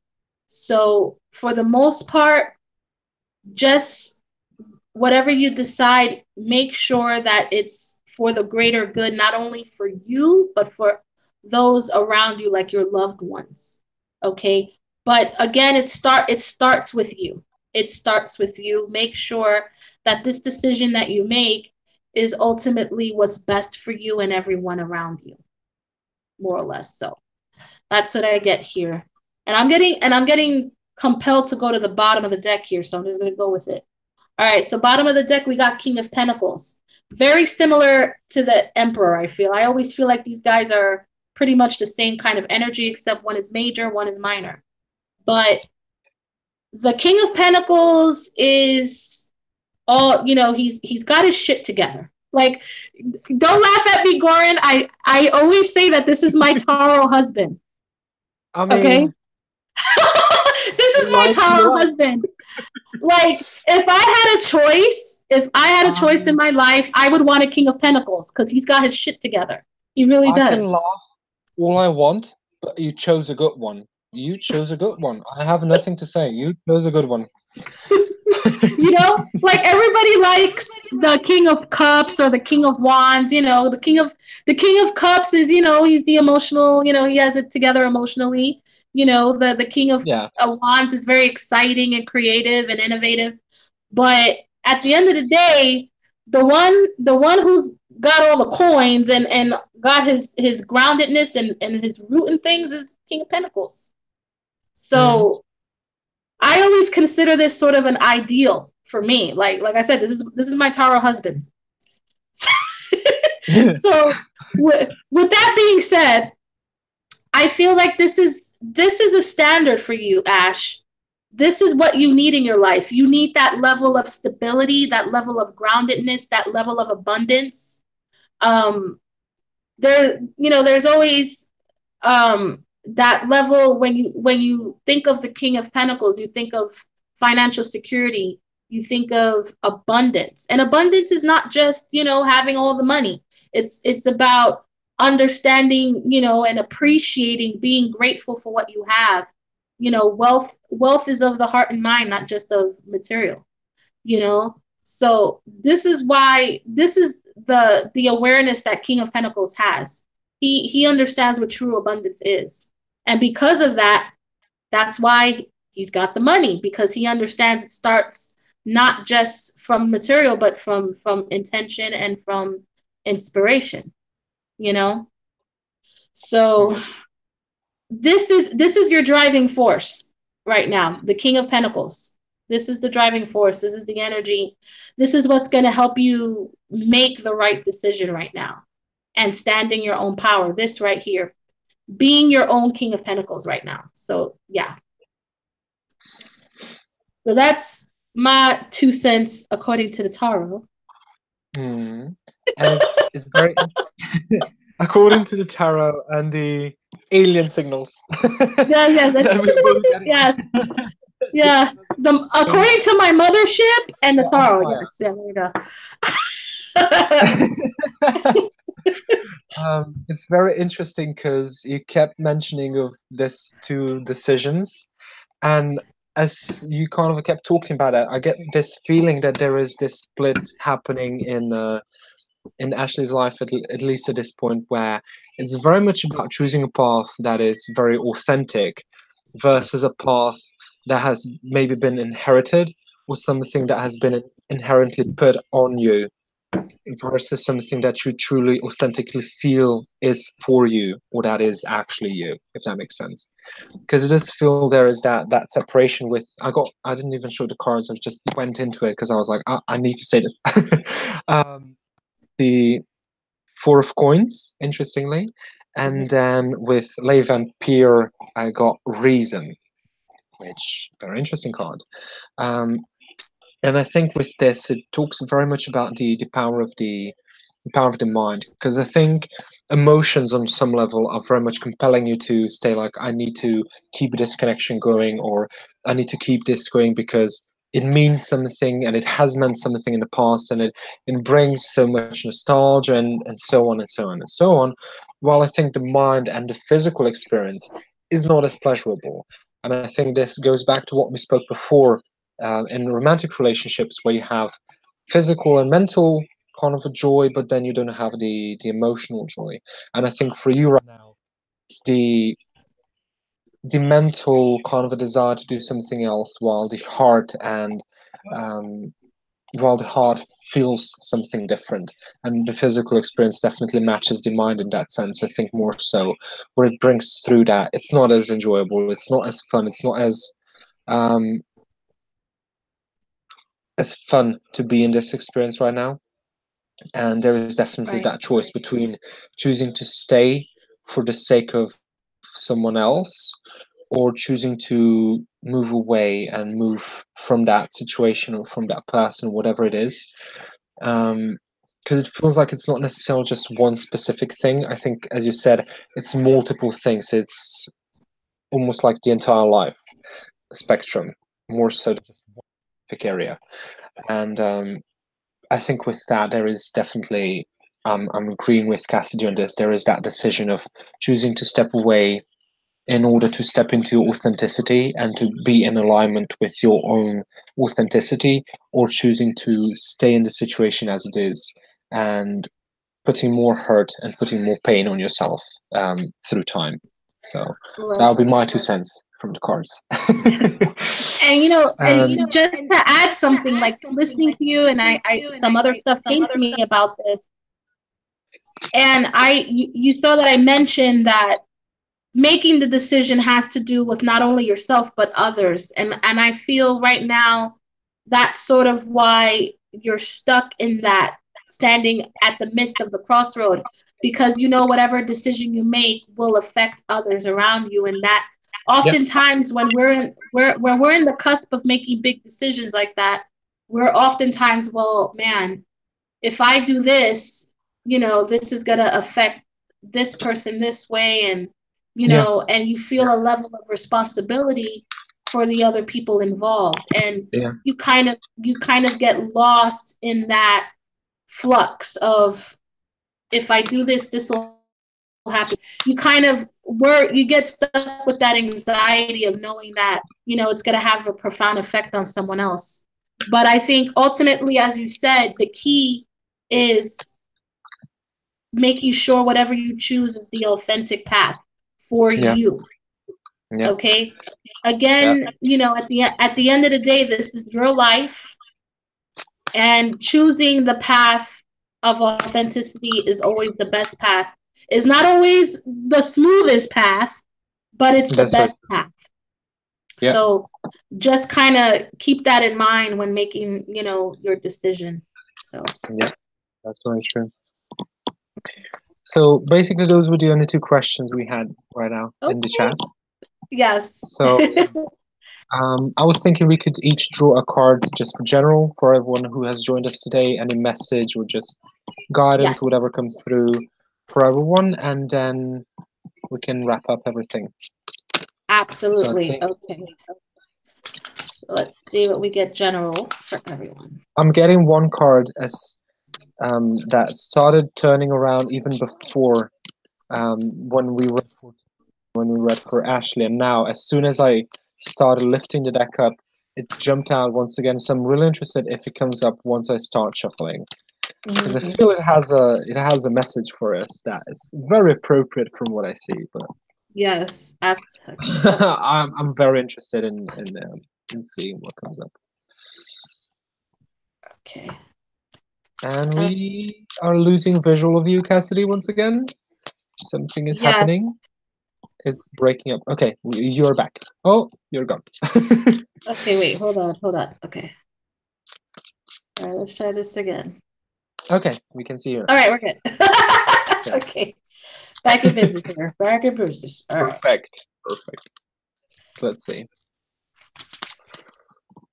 I love how quiet we get when we shuffle. Like we can talk, but then you can literally, even if we're talking, you can still hear all the silence. Like even the cards are shuffling, and you can hear that. But there's like this silence just happening Every time.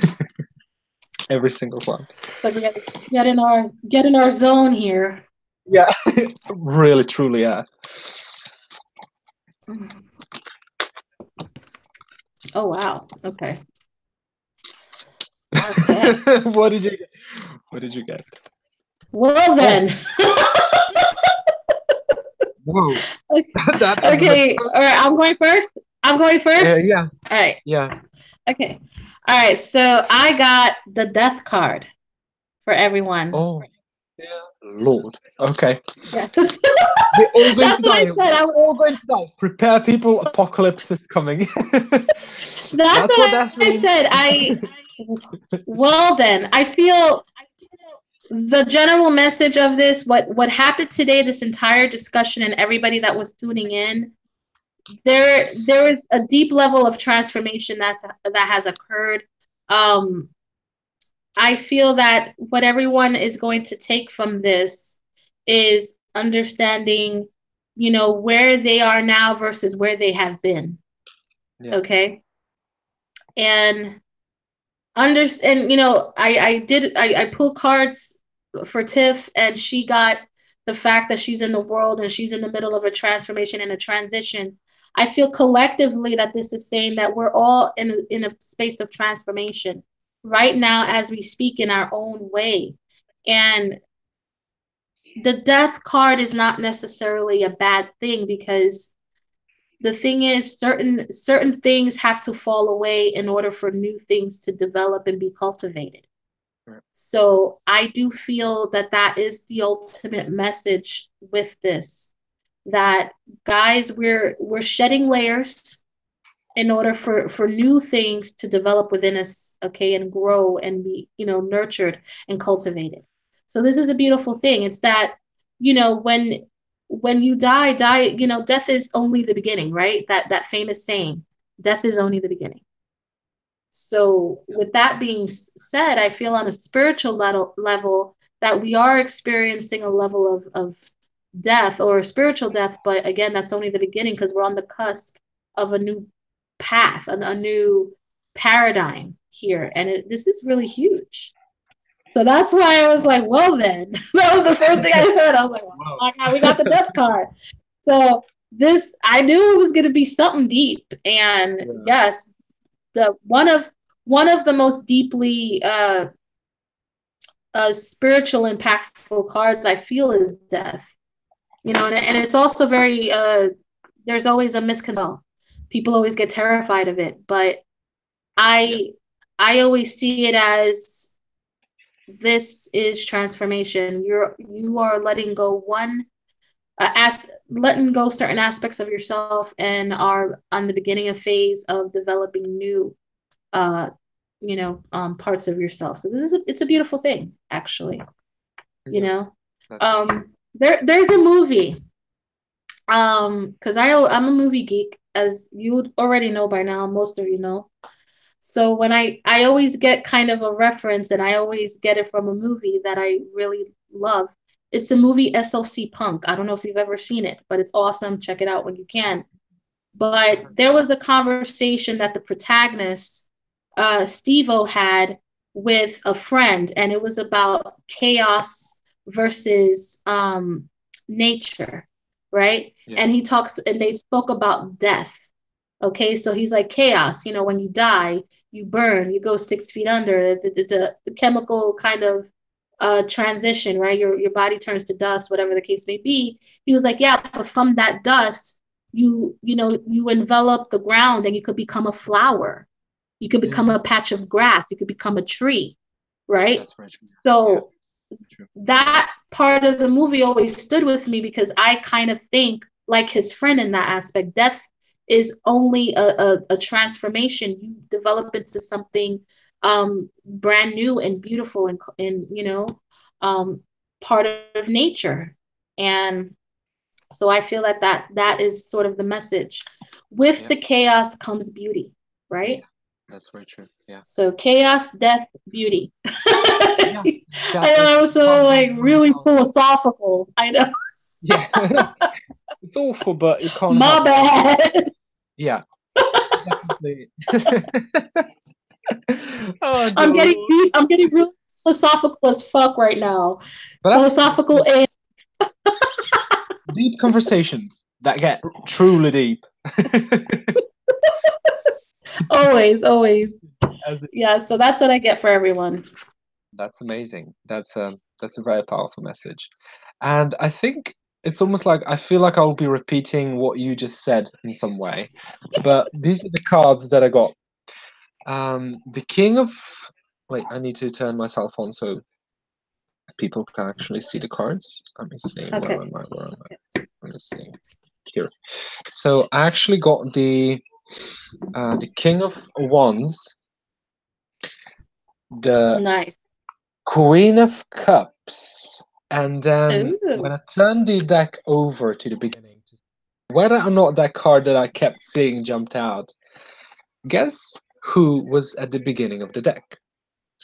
Three of coins that literally kept jumping out, kept showing itself, like peeking out. I was like, hey, I'm here, notice me. Yes. And now it's finally here.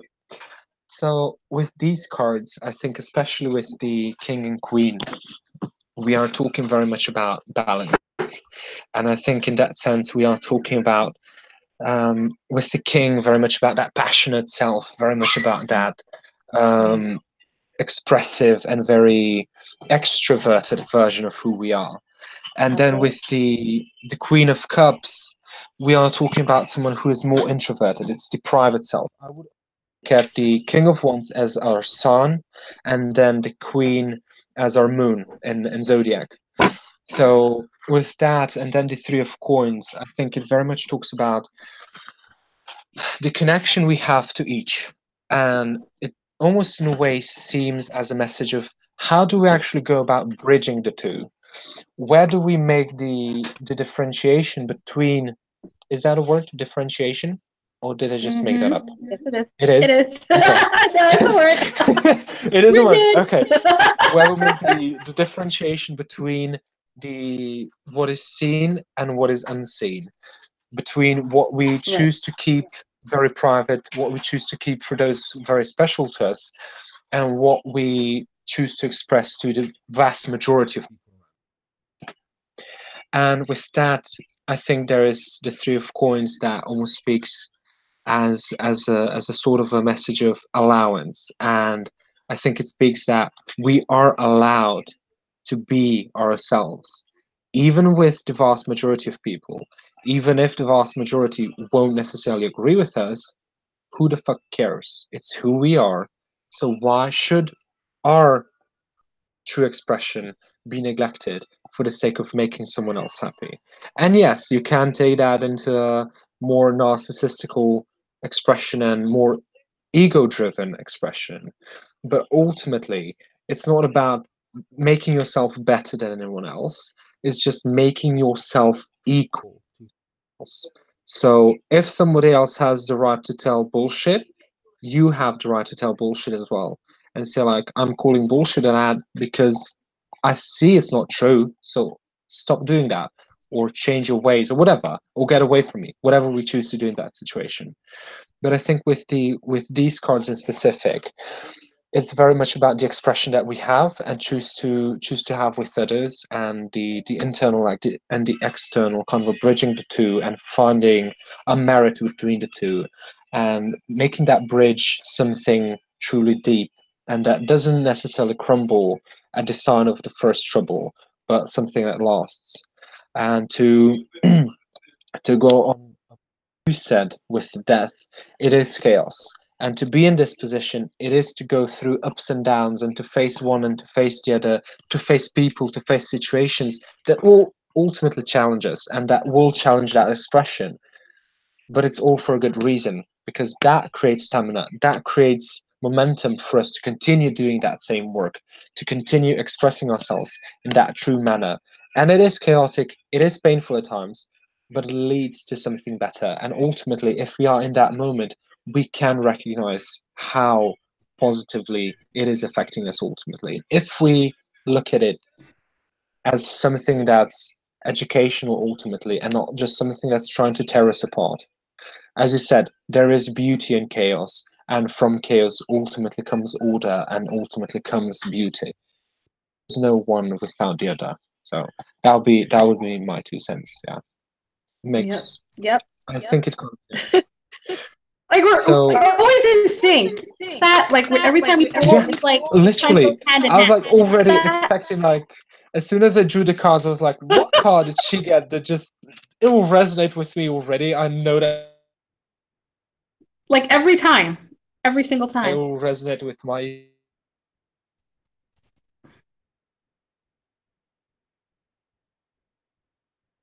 and I just got cut off. Okay. So hear me still?